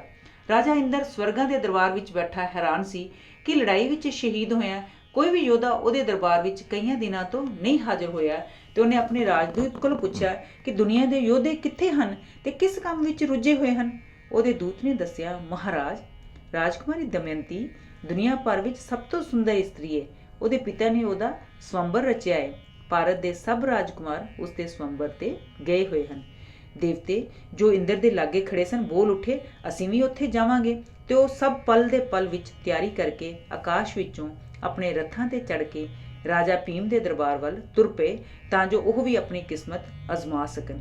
ਰਾਹ ਵਿੱਚ ਉਹਨਾਂ ਦਾ ਧਿਆਨ ਰਾਜਾ ਨਲ ਵੱਲ ਗਿਆ। ਉਹਦੀ ਸਰੀਰਕ ਸਡੋਲਤਾ ਤੇ ਚਿਹਰੇ ਦੀ ਚਮਕ ਵੇਖ ਕੇ ਉਹ ਹੈਰਾਨ ਹੋ ਰਹਿ ਗਏ। ਉਹ ਪਿਆਰ ਦੇ ਦੇਵਤੇ ਮਦਨ ਤੋਂ ਵੀ ਵੱਧ ਚੜ੍ਹ ਕੇ ਸੁੰਦਰ ਸੀ। ਉਹਨਾਂ ਨੇ ਨਲ ਨੂੰ ਕਿਹਾ, ਰਾਜਾ ਨਲ, ਕੀ ਤੂੰ ਸਾਡਾ ਇੱਕ ਜ਼ਰੂਰੀ ਕੰਮ ਕਰ ਸਕਦਾ ਹੈ? ਰਾਜਾ ਨਲ ਨੇ ਕਿਹਾ, ਕਿਉਂ ਨਹੀਂ, ਪਰ ਪਹਿਲਾਂ ਇਹ ਤਾਂ ਦੱਸੋ ਕਿ ਤੁਸੀਂ ਕੌਣ ਹੋ ਤੇ ਮੇਰੇ ਗੋਚਰੇ ਤੁਹਾਡਾ ਕੀ ਕੰਮ ਹੈ? ਉਹਨਾਂ ਨੇ ਅੱਗੋਂ ਉੱਤਰ ਦਿੱਤਾ, ਅਸੀਂ ਸਭ ਸਵਰਗਾਂ ਦੇ ਦੇਵਤੇ ਹਾਂ। ਰਾਜਾ ਇੰਦਰ, ਅਗਨੀ ਦੇਵਤਾ, ਵਰੁਣ, ਜਲ ਦਾ ਦੇਵਤਾ ਅਤੇ ਯਮ, ਮੌਤ ਦਾ ਦੇਵਤਾ। ਤੂੰ ਜਾ ਕੇ ਦਮਯੰਤੀ ਨੂੰ ਸੁਨੇਹਾ ਪਹੁੰਚਾ ਦੇ ਕਿ ਸਵੰਬਰ ਵਿੱਚ ਅਸੀਂ ਉਹਨੂੰ ਜਿੱਤਣ ਆਏ ਹਾਂ। ਉਹ ਆਪਣਾ ਵਰ ਦੇਵਤਿਆਂ ਵਿੱਚੋਂ ਹੀ ਚੁਣੇ। ਨਾਲ ਇਹ ਸੁਣ ਕੇ ਬੜਾ ਦੁਖੀ ਹੋਇਆ। ਉਹ ਦੇਵਤਿਆਂ ਨੂੰ ਕਹਿਣ ਲੱਗਾ, ਦੇਵਜਨੋ, ਮੇਰੇ ਤੇ ਕਿਰਪਾ ਕਰੋ ਤੇ ਮੈਨੂੰ ਆਪਣੇ ਆਪ ਤੋਂ ਝੂਠਿਆ ਨਾ ਪਾਓ। ਮੈਂ ਆਪ ਦਮਯੰਤੀ ਨੂੰ ਜਾਨੋਂ ਵੱਧ ਪਿਆਰ ਕਰਦਾ ਹਾਂ। ਮੈਂ ਤੁਹਾਡਾ ਇਹ ਸੁਨੇਹਾ ਉਸ ਤੱਕ ਕਿਵੇਂ ਪਹੁੰਚਾ ਸਕਦਾ ਹਾਂ? ਪਰ ਦੇਵਤਿਆਂ ਨੇ ਉਹਦੀ ਇੱਕ ਨਾ ਸੁਣੀ ਤੇ ਉਹਨਾਂ ਨੇ ਨਲ ਨੂੰ ਝੱਬਦੇ ਹੀ ਆਪਣਾ ਇੱਕ ਕੀਤਾ ਕਰਾਰ ਪੂਰਾ ਕਰਨ ਲਈ ਕਿਹਾ। ਉਹਨੇ ਅੱਗੋਂ ਉੱਤਰ ਦਿੱਤਾ, ਰਾਜਾ ਭੀਮ ਦੇ ਮਹਲ ਦੇ ਚੌਗਿਰਦ ਸਖਤ ਪਹਿਰਾ ਲੱਗਾ ਹੋਇਆ ਹੈ। ਉਹਦੇ ਅੰਦਰ ਜਾਣਾ ਅਸੰਭਵ ਹੈ। ਇੰਦਰ ਨੇ ਕਿਹਾ, ਇਸ ਦਾ ਜ਼ੁੰਮਾ ਅਸੀਂ ਲੈਂਦੇ ਹਾਂ, ਤੂੰ ਮਹਲ ਅੰਦਰ ਪਹੁੰਚ ਜਾਏਗਾ। ਇੰਦਰ ਦਾ ਇਹ ਹੁਕਮ ਹਾਲੀ ਉਹਦੇ ਮੂੰਹੋਂ ਨਿਕਲਿਆ ਹੀ ਸੀ ਕਿ ਨਲ ਨੇ ਆਪਣੇ ਆਪ ਨੂੰ ਰਾਜਾ ਭੀਮ ਦੇ ਮਹੱਲ ਵਿੱਚ ਦਮਯੰਤੀ ਦੇ ਕਮਰੇ ਦੇ ਅੰਦਰ ਖੜਿਆਂ ਵੇਖਿਆ। ਉੱਥੇ ਉਹਦੇ ਗਿਰਦ ਦਾਸੀਆਂ ਨੇ ਝੁਰਮੁਟ ਪਾਇਆ ਹੋਇਆ ਸੀ। ਸੱਚਮੁੱਚ ਉਹ ਆਕਾਸ਼ ਵਿੱਚ ਤਾਰਿਆਂ ਵਿੱਚ ਘਿਰੇ ਚੰਦਰਮਾ ਤੋਂ ਵੀ 1000 ਗੁਣਾ ਸੁੰਦਰ ਲੱਗ ਰਹੀ ਸੀ। ਦਮਯੰਤੀ ਨੇ ਕਿਹਾ, ਅਜਨਬੀ, ਤੂੰ ਕੌਣ ਹੈ ਜੋ ਦੇਵਤਿਆਂ ਵਾਂਗ ਅਚਾਨਕ ਗਾਇਬ ਹੋ ਕੇ ਮੇਰੇ ਸਾਹਮਣੇ ਖੜੋ ਗਿਆ ਹੈ? ਤੂੰ ਮਹੱਲ ਵਿੱਚ ਕਿਵੇਂ ਪਹੁੰਚਿਆ ਹੈ? ਇੱਥੇ ਤਾਂ ਕੋਈ ਅਜਨਬੀ ਕੀ ਮੱਖੀ ਵੀ ਨਹੀਂ ਫੜਕ ਸਕਦੀ। ਆਲੇ ਦੁਆਲੇ ਇਤਨਾ ਸਖਤ ਪਹਿਰਾ ਲੱਗਾ ਹੋਇਆ ਹੈ। ਨਲ ਨੇ ਉੱਤਰ ਦਿੱਤਾ, ਮੈਂ ਰਾਜਾ ਨਲ ਹਾਂ। ਮੈਂ ਦੇਵਤਿਆਂ ਦਾ ਸੰਦੇਸ਼ ਲੈ ਕੇ ਆਇਆ ਹਾਂ। ਉਹਨਾਂ ਨੇ ਕਿਹਾ ਹੈ ਕਿ ਤੂੰ ਆਪਣਾ ਵਰ ਦੇਵਤਿਆਂ ਵਿੱਚੋਂ ਚੁਣੀ। ਦਮਯੰਤੀ ਨੇ ਕਿਹਾ, ਪਰ ਰਾਜਕੁਮਾਰ, ਤੇਰਾ ਹੰਸ ਰਾਹੀਂ ਭੇਜਿਆ ਸੁਨੇਹਾ ਮੈਨੂੰ ਪਹੁੰਚ ਗਿਆ ਸੀ। ਮੈਂ ਤਾਂ ਤੈਨੂੰ ਹੀ ਆਪਣੀ ਜਿੰਦ ਜਾਨ ਦਾ ਮਾਲਕ ਬਣਾ ਚੁੱਕੀ ਹਾਂ। ਜੇ ਤੂੰ ਮੇਰਾ ਸਾਥ ਛੱਡਿਆ ਤਾਂ ਮੈਂ ਮਰ ਜਾਵਾਂਗੀ। ਨਲ ਨੇ ਕਿਹਾ, ਦੇਵਤਿਆਂ ਨੂੰ ਨਾਰਾਜ਼ ਕਰਨਾ ਮੌਤ ਨੂੰ ਮੁੱਲ ਲੈਣ ਦੇ ਬਰਾਬਰ ਹੈ। ਇਸ ਲਈ ਸੁੰਦਰ ਰਾਜਕੁਮਾਰੀ, ਮੈਨੂੰ ਇਸ ਬਦਕਿਸਮਤੀ ਤੋਂ ਬਚਾ ਲੈ। ਦਮਯੰਤੀ ਦੀਆਂ ਅੱਖਾਂ ਵਿੱਚੋਂ ਅੱਥਰੂ ਨਿਕਲ ਆਏ। ਉਹ ਕਹਿਣ ਲੱਗੀ, ਮੈਂ ਦੇਵਤਿਆਂ ਦੀ ਇੱਜ਼ਤ ਕਰਦੀ ਹਾਂ, ਪਰ ਮੇਰੀ ਪ੍ਰਤਿੱਗਿਆ ਹੈ ਕਿ ਮੈਂ ਤੁਹਾਡੇ ਨਾਲ ਹੀ ਵਿਆਹ ਕਰਵਾਵਾਂਗੀ। ਨਲ ਨੇ ਕਿਹਾ, ਪਰ ਮੈਂ ਵੀ ਤਾਂ ਦੇਵਤਿਆਂ ਨਾਲ ਇਕਰਾਰ ਕਰ ਚੁੱਕਾ ਹਾਂ ਕਿ ਮੈਂ ਤੈਨੂੰ ਉਹਨਾਂ ਵਿੱਚੋਂ ਕਿਸੇ ਇੱਕ ਨਾਲ ਵਿਆਹ ਕਰਨ ਲਈ ਮਨਾਵਾਂ। ਦਮਯੰਤੀ ਨੇ ਕੁਝ ਸੋਚ ਕੇ ਕਿਹਾ, ਤੁਸੀਂ ਫਿਕਰ ਨਾ ਕਰੋ, ਮੈਂ ਇਸ ਔਕੜ ਦਾ ਰਾਹ ਲੱਭ ਰਿਹਾ ਹੈ। ਦੇਵਤਿਆਂ ਨਾਲ ਤੁਸੀਂ ਵੀ ਮੇਰੇ ਸਵੰਬਰ ਤੇ ਆਇਓ। ਉੱਥੇ ਮੈਂ ਹਾਰ ਤੁਹਾਡੇ ਗਲ ਵਿੱਚ ਪਾ ਦੇਵਾਂਗੀ। ਇਸ ਵਿੱਚ ਕਸੂਰ ਤੁਹਾਡਾ ਨਹੀਂ, ਮੇਰਾ ਹੋਏਗਾ। ਜਦ ਸਵੰਬਰ ਦਾ ਦਿਨ ਆਇਆ ਤਾਂ ਸਭ ਰਾਜੇ ਤੇ ਰਾਜਕੁਮਾਰ ਮਹੱਲ ਦੇ ਇੱਕ ਵੱਡੇ ਸਾਰੇ ਹਾਲ ਕਮਰੇ ਵਿੱਚ ਸੱਜ ਕੇ ਬੈਠ ਗਏ ਤੇ ਦਮਯੰਤੀ ਦੇ ਆਉਣ ਦੀ ਉਡੀਕ ਕਰਨ ਲੱਗੇ। ਜਦ ਉਹ ਕਮਰੇ ਵਿੱਚ ਆਈ ਤਾਂ ਉਹਦੀ ਸੁੰਦਰਤਾ ਵੇਖ ਕੇ ਸਭ ਬੁੱਤ ਦੇ ਬੁੱਤ ਬਣ ਕੇ ਉਹਦੇ ਵੱਲ ਤੱਕਣ ਲੱਗ ਪਏ। ਉਸ ਨੂੰ ਬੜੇ ਧਿਆਨ ਨਾਲ ਇੱਧਰ ਉੱਧਰ ਵੇਖ ਰਹੀ ਸੀ ਤਾਂ ਜੋ ਉਸ ਨੂੰ ਨਲ ਦਿਸ ਪਵੇ। ਬਿਲਕੁਲ ਨਲ ਦੀ ਸ਼ਕਲ ਵਰਗੇ 5 ਰਾਜਕੁਮਾਰ ਇੱਕ ਥਾਂ ਬੈਠੇ ਸਨ। ਅਸਲ ਵਿੱਚ ਉਹ ਦੇਵਤੇ ਸਨ ਤੇ ਉਹਨਾਂ ਸਭਨਾਂ ਨੇ ਨਲ ਦੀ ਸ਼ਕਲ ਧਾਰਨ ਕਰ ਲਈ ਸੀ ਤਾਂ ਜੋ ਦਮਯੰਤੀ ਉਹਨਾਂ ਵਿੱਚੋਂ ਆਪਣਾ ਵਰ ਚੁਣੇ। ਦਮਯੰਤੀ ਹੈਰਾਨ ਸੀ, ਉਹਨਾਂ ਵਿੱਚੋਂ ਕਿਹੜਾ ਨਲ ਹੈ? ਘਬਰਾ ਕੇ ਉਹਨੇ ਮਨ ਵਿੱਚ ਦੇਵਤਿਆਂ ਨੂੰ ਪ੍ਰਾਰਥਨਾ ਕੀਤੀ। ਉਹਨੇ ਕਿਹਾ, ਹੇ ਦੇਵਤਿਓ, ਮੈਂ ਨਲ ਨੂੰ ਆਪਣਾ ਪਤੀ ਮੰਨ ਚੁੱਕੀ ਹਾਂ ਤੇ ਮੈਂ ਹੁਣ ਆਪਣਾ ਵਚਨ ਭੰਗ ਨਹੀਂ ਕਰ ਸਕਦੀ। ਤੁਸੀਂ ਆਪਣੇ ਅਸਲ ਰੂਪ ਵਿੱਚ ਆ ਜਾਓ ਤਾਂ ਜੋ ਮੈਂ ਨਲ ਨੂੰ ਪਛਾਣ ਸਕਾਂ। ਦੇਵਤਿਆਂ ਨੇ ਉਹਦੀ ਬੇਨਤੀ ਕਬੂਲ ਕਰ ਲਈ ਤੇ ਕੁਝ ਚਿੰਨ੍ਹਾਂ ਪਿੱਛੋਂ ਦਮਯੰਤੀ ਨੇ ਪਛਾਣ ਲਿਆ ਕਿ ਉਹ ਸਭ ਦੇਵਤੇ ਹਨ। 5 ਵਿੱਚੋਂ 4 ਐਸੇ ਸਨ ਜੋ ਅੱਖਾਂ ਨਹੀਂ ਸੀ ਝਮਕਦੇ, ਨਾ ਹੀ ਉਹਨਾਂ ਦੇ ਪੈਰ ਧਰਤੀ ਨੂੰ ਛੂੰਹਦੇ ਸਨ। ਉਹਨਾਂ ਦੀ ਚਮੜੀ ਖੁਸ਼ਕ ਸੀ ਤੇ ਉਹਨਾਂ ਦੇ ਗਲ ਵਿੱਚ ਪਏ ਫੁੱਲ ਇਤਨੇ ਤਾਜ਼ੇ ਸਨ ਜਿਵੇਂ ਕਿ ਬੂਟਿਆਂ ਨਾਲੋਂ ਹੁਣੇ ਤੋੜੇ ਗਏ ਹਨ ਤੇ ਉਹਨਾਂ ਦੇ ਸਰੀਰ ਦਾ ਪਰਛਾਵਾਂ ਵੀ ਨਹੀਂ ਸੀ ਪੈਂਦਾ। ਪਰ 5ਵੇਂ ਦੀਆਂ ਅੱਖਾਂ ਚਮਕ ਰਹੀਆਂ ਸਨ, ਚਿਹਰੇ ਤੇ ਪਸੀਨੇ ਦੇ ਤੁੱਗੇ ਸਨ, ਉਹਦੇ ਪੈਰ ਜ਼ਮੀਨ ਤੇ ਸਨ, ਉਹਦੇ ਹਾਰ ਦੇ ਫੁੱਲ ਸੁੱਕ ਰਹੇ ਸਨ ਤੇ ਉਹਦਾ ਪਰਛਾਵਾਂ ਪੈ ਰਿਹਾ ਸੀ। ਦਮਯੰਤੀ ਨੇ ਝਪਦੇ ਹੀ ਉਹਦੇ ਗਲ ਵਿੱਚ ਸਿਹਰਾ ਪਾ ਦਿੱਤਾ ਤੇ ਕਹਿਣ ਲੱਗੀ, ਮੈਂ ਤੁਹਾਨੂੰ ਆਪਣਾ ਪਤੀ ਸਵੀਕਾਰ ਕਰਦੀ ਹਾਂ। ਨਲ ਨੇ ਅੱਗੋਂ ਕਿਹਾ, ਮੈਂ ਜਿਉਂਦੇ ਜੀ ਤੇਰਾ ਹੀ ਰਹਾਂਗਾ। ਇਸ ਪਿੱਛੋਂ ਦੇਵਤਿਆਂ ਨੇ ਨਲ ਨੂੰ 8 ਤੋਹਫੇ ਦਿੱਤੇ, ਜਿਨ੍ਹਾਂ ਵਿੱਚੋਂ ਕੁਝ ਇਹ ਸਨ: ਅੱਗ ਅਤੇ ਪਾਣੀ ਉੱਤੇ ਸ਼ਕਤੀ, ਅਤਿਅੰਤ ਸਵਾਦੀ ਭੋਜਨ ਬਣਾਉਣ ਦਾ ਵੱਲ ਤੇ ਐਸੇ ਸਿਹਰੇ ਬਣਾਉਣ ਦਾ ਢੰਗ ਜੋ ਕਦੇ ਨਹੀਂ ਸੁੱਕਦੇ। ਫਿਰ ਉਹ ਜੋੜੀ ਨੂੰ ਆਸ਼ੀਰਵਾਦ ਦੇ ਕੇ ਸਵਰਗਾਂ ਨੂੰ ਵਾਪਸ ਮੁੜ ਗਏ।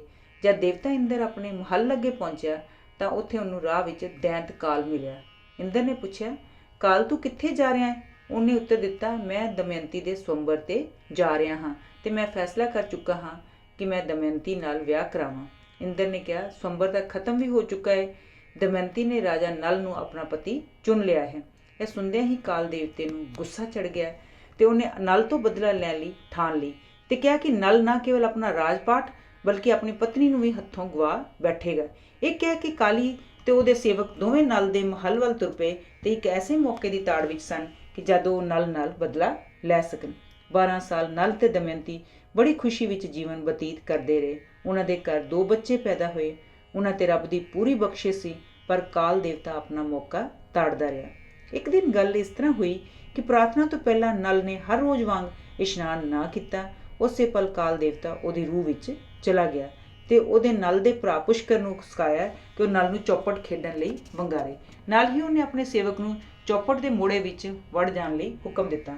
ਦੋਵੇਂ ਭਰਾਵਾਂ ਨੇ ਆਪਣੀ ਆਪਣੀ ਜਾਇਦਾਦ ਤੇ ਦੌਲਤ ਦੀ ਬਾਜੀ ਲਈ, ਜਿਸ ਨਾਲ ਨਲ ਹਾਰ ਗਿਆ।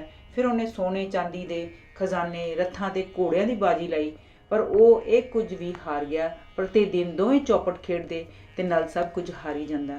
ਸਭ ਐਲਕਾਰਾਂ ਤੇ ਦਰਬਾਰੀਆਂ ਨੇ ਮਿਲ ਕੇ ਰਾਣੀ ਨੂੰ ਬੇਨਤੀ ਕੀਤੀ ਕਿ ਉਹ ਰਾਜੇ ਨੂੰ ਇਸ ਮੂਰਖਤਾ ਤੋਂ ਵਰਜੇ, ਪਰ ਨਲ ਨੇ ਆਪਣੀ ਪਤਨੀ ਦੀ ਇੱਕ ਵੀ ਨਾ ਸੁਣੀ, ਕਿਉਂਕਿ ਉਹ ਅਸਲੀ ਨਲ ਨਹੀਂ ਸੀ, ਉਹਦੀ ਆਤਮਾ ਕਾਲ ਨੇ ਕਾਬੂ ਕੀਤੀ ਹੋਈ ਸੀ। ਰਾਣੀ ਨੇ ਆਪਣੇ ਰਥਵਾਨ ਨੂੰ ਹੁਕਮ ਦਿੱਤਾ ਕਿ ਉਹਦੇ ਦੋਵੇਂ ਬੱਚਿਆਂ ਨੂੰ ਉਹਦੇ ਪਿਤਾ ਰਾਜਾ ਭੀਮ ਪਾਸ ਪਹੁੰਚਾ ਦੇਵੇ ਤੇ ਫਿਰ ਜਿੱਥੇ ਜੀ ਚਾਹੇ ਜਾ ਨੌਕਰੀ ਕਰੇ। ਰਥਵਾਨ ਨੇ ਇੰਜ ਹੀ ਕੀਤਾ ਤੇ ਰਾਜਾ ਰਿਤੂਪੁਰਨ ਦੇ ਪਾਸ ਜਾ ਨੌਕਰ ਹੋਇਆ। ਪਰ ਨਲ ਚੌਪੜ ਖੇਡਣ ਤੋਂ ਬਾਜ ਨਾ ਆਇਆ ਤੇ ਅੰਤ ਨੂੰ ਸਭ ਕੁਝ ਹਾਰ ਬੈਠਾ। ਉਹਦੇ ਭਰਾ ਨੇ ਕਿਹਾ, ਹਲੇ ਦਮਯੰਤੀ ਰਹਿ ਗਈ ਏ, ਆ ਉਹਦੀ ਵੀ ਬਾਜੀ ਲਾਈਏ। ਨਲ ਨੂੰ ਹੁਣ ਪਤਾ ਲੱਗਾ ਕਿ ਉਹ ਆਪਣੇ ਆਪ ਨੂੰ ਕਿਸ ਵਿਪਤਾ ਵਿੱਚ ਪਾ ਲਿਆ ਹੈ। ਹੁਣ ਉਸ ਦੀ ਜਾਇਦਾਦ ਕੇਵਲ ਉਹ ਹੀ ਚੱਦਰ ਸੀ ਜਿਸ ਨਾਲ ਉਹਨੇ ਆਪਣਾ ਸਰੀਰ ਕੱਜਿਆ ਹੋਇਆ ਸੀ। ਉਹ ਉੱਠਿਆ ਤੇ ਮਹੱਲ ਤੋਂ ਤੁਰ ਪਿਆ। ਦਮਯੰਤੀ ਵੀ ਉਹਦੇ ਮਗਰ ਮਗਰ ਤੁਰ ਪਈ। ਜਦ ਦੋਵੇਂ ਸ਼ਹਿਰ ਦੇ ਬਾਹਰਲੇ ਦਰਵਾਜ਼ੇ ਪਾਸ ਪਹੁੰਚੇ ਤਾਂ ਪੁਸ਼ਕਰ ਨੇ ਹੁਕਮ ਦਿੱਤਾ, ਜੋ ਕੋਈ ਵੀ ਨਲ ਨੂੰ ਖਾਣ ਪੀਣ ਲਈ ਕੁਝ ਦੇਵੇਗਾ ਉਹ ਮੌਤ ਦੇ ਘਾਟ ਉਤਾਰ ਦਿੱਤਾ ਜਾਵੇਗਾ। ਸੋ ਵਿਚਾਰੇ ਭੁੱਖੇ ਪਾਣੇ ਸ਼ਹਿਰੋਂ ਬਾਹਰ ਚਲੇ ਗਏ। ਜੰਗਲੀ ਫਲ ਖਾ ਕੇ ਤੇ ਰਾਹ ਵਿੱਚ ਚਸ਼ਮਿਆਂ ਦਾ ਪਾਣੀ ਪੀ ਕੇ ਉਹ ਆਪਣੀ ਭੁੱਖ ਪਿਆਸ ਬੁਝਾਉਂਦੇ ਰਹੇ। ਇਸ ਤਰ੍ਹਾਂ ਕਈ ਦਿਨ ਲੰਘ ਗਏ। ਇੱਕ ਦਿਨ ਜੰਗਲ ਵਿੱਚ ਨਲ ਨੇ ਕੁਝ ਸੁਨਹਿਰੀ ਪਰਾਂ ਵਾਲੇ ਪੰਛੀ ਵੇਖੇ ਤੇ ਉਹਨੇ ਉਹਨਾਂ ਨੂੰ ਖਾਣ ਲਈ ਪਕੜਨਾ ਚਾਹਿਆ।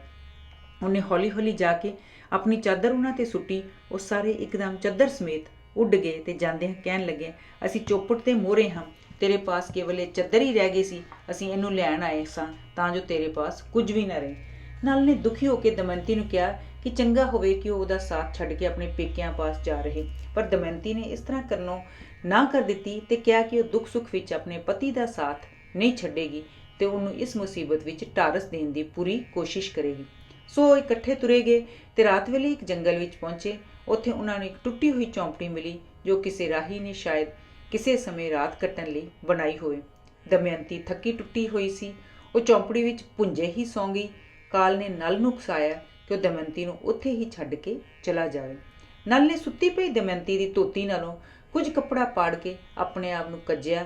ਕਾਫੀ ਸਮਾਂ ਉਹ ਜੱਕੋ ਤੱਕੋ ਵਿੱਚ ਪਿਆ ਰਿਹਾ, ਪਰ ਅੰਤ ਨੂੰ ਬੜਾ ਦੁਖੀ ਹੋ ਕੇ ਉਹ ਦਮਯੰਤੀ ਨੂੰ ਉੱਥੇ ਹੀ ਛੱਡ ਕੇ ਚਲਾ ਗਿਆ। ਜਦ ਸਵੇਰੇ ਦਮਯੰਤੀ ਨੂੰ ਜਾਗ ਆਈ ਤਾਂ ਉੱਥੇ ਕਿਤੇ ਵੀ ਨਲ ਨੂੰ ਨਾ ਵੇਖ ਕੇ ਉਹ ਬੜਾ ਦੁਖੀ ਹੋਈ।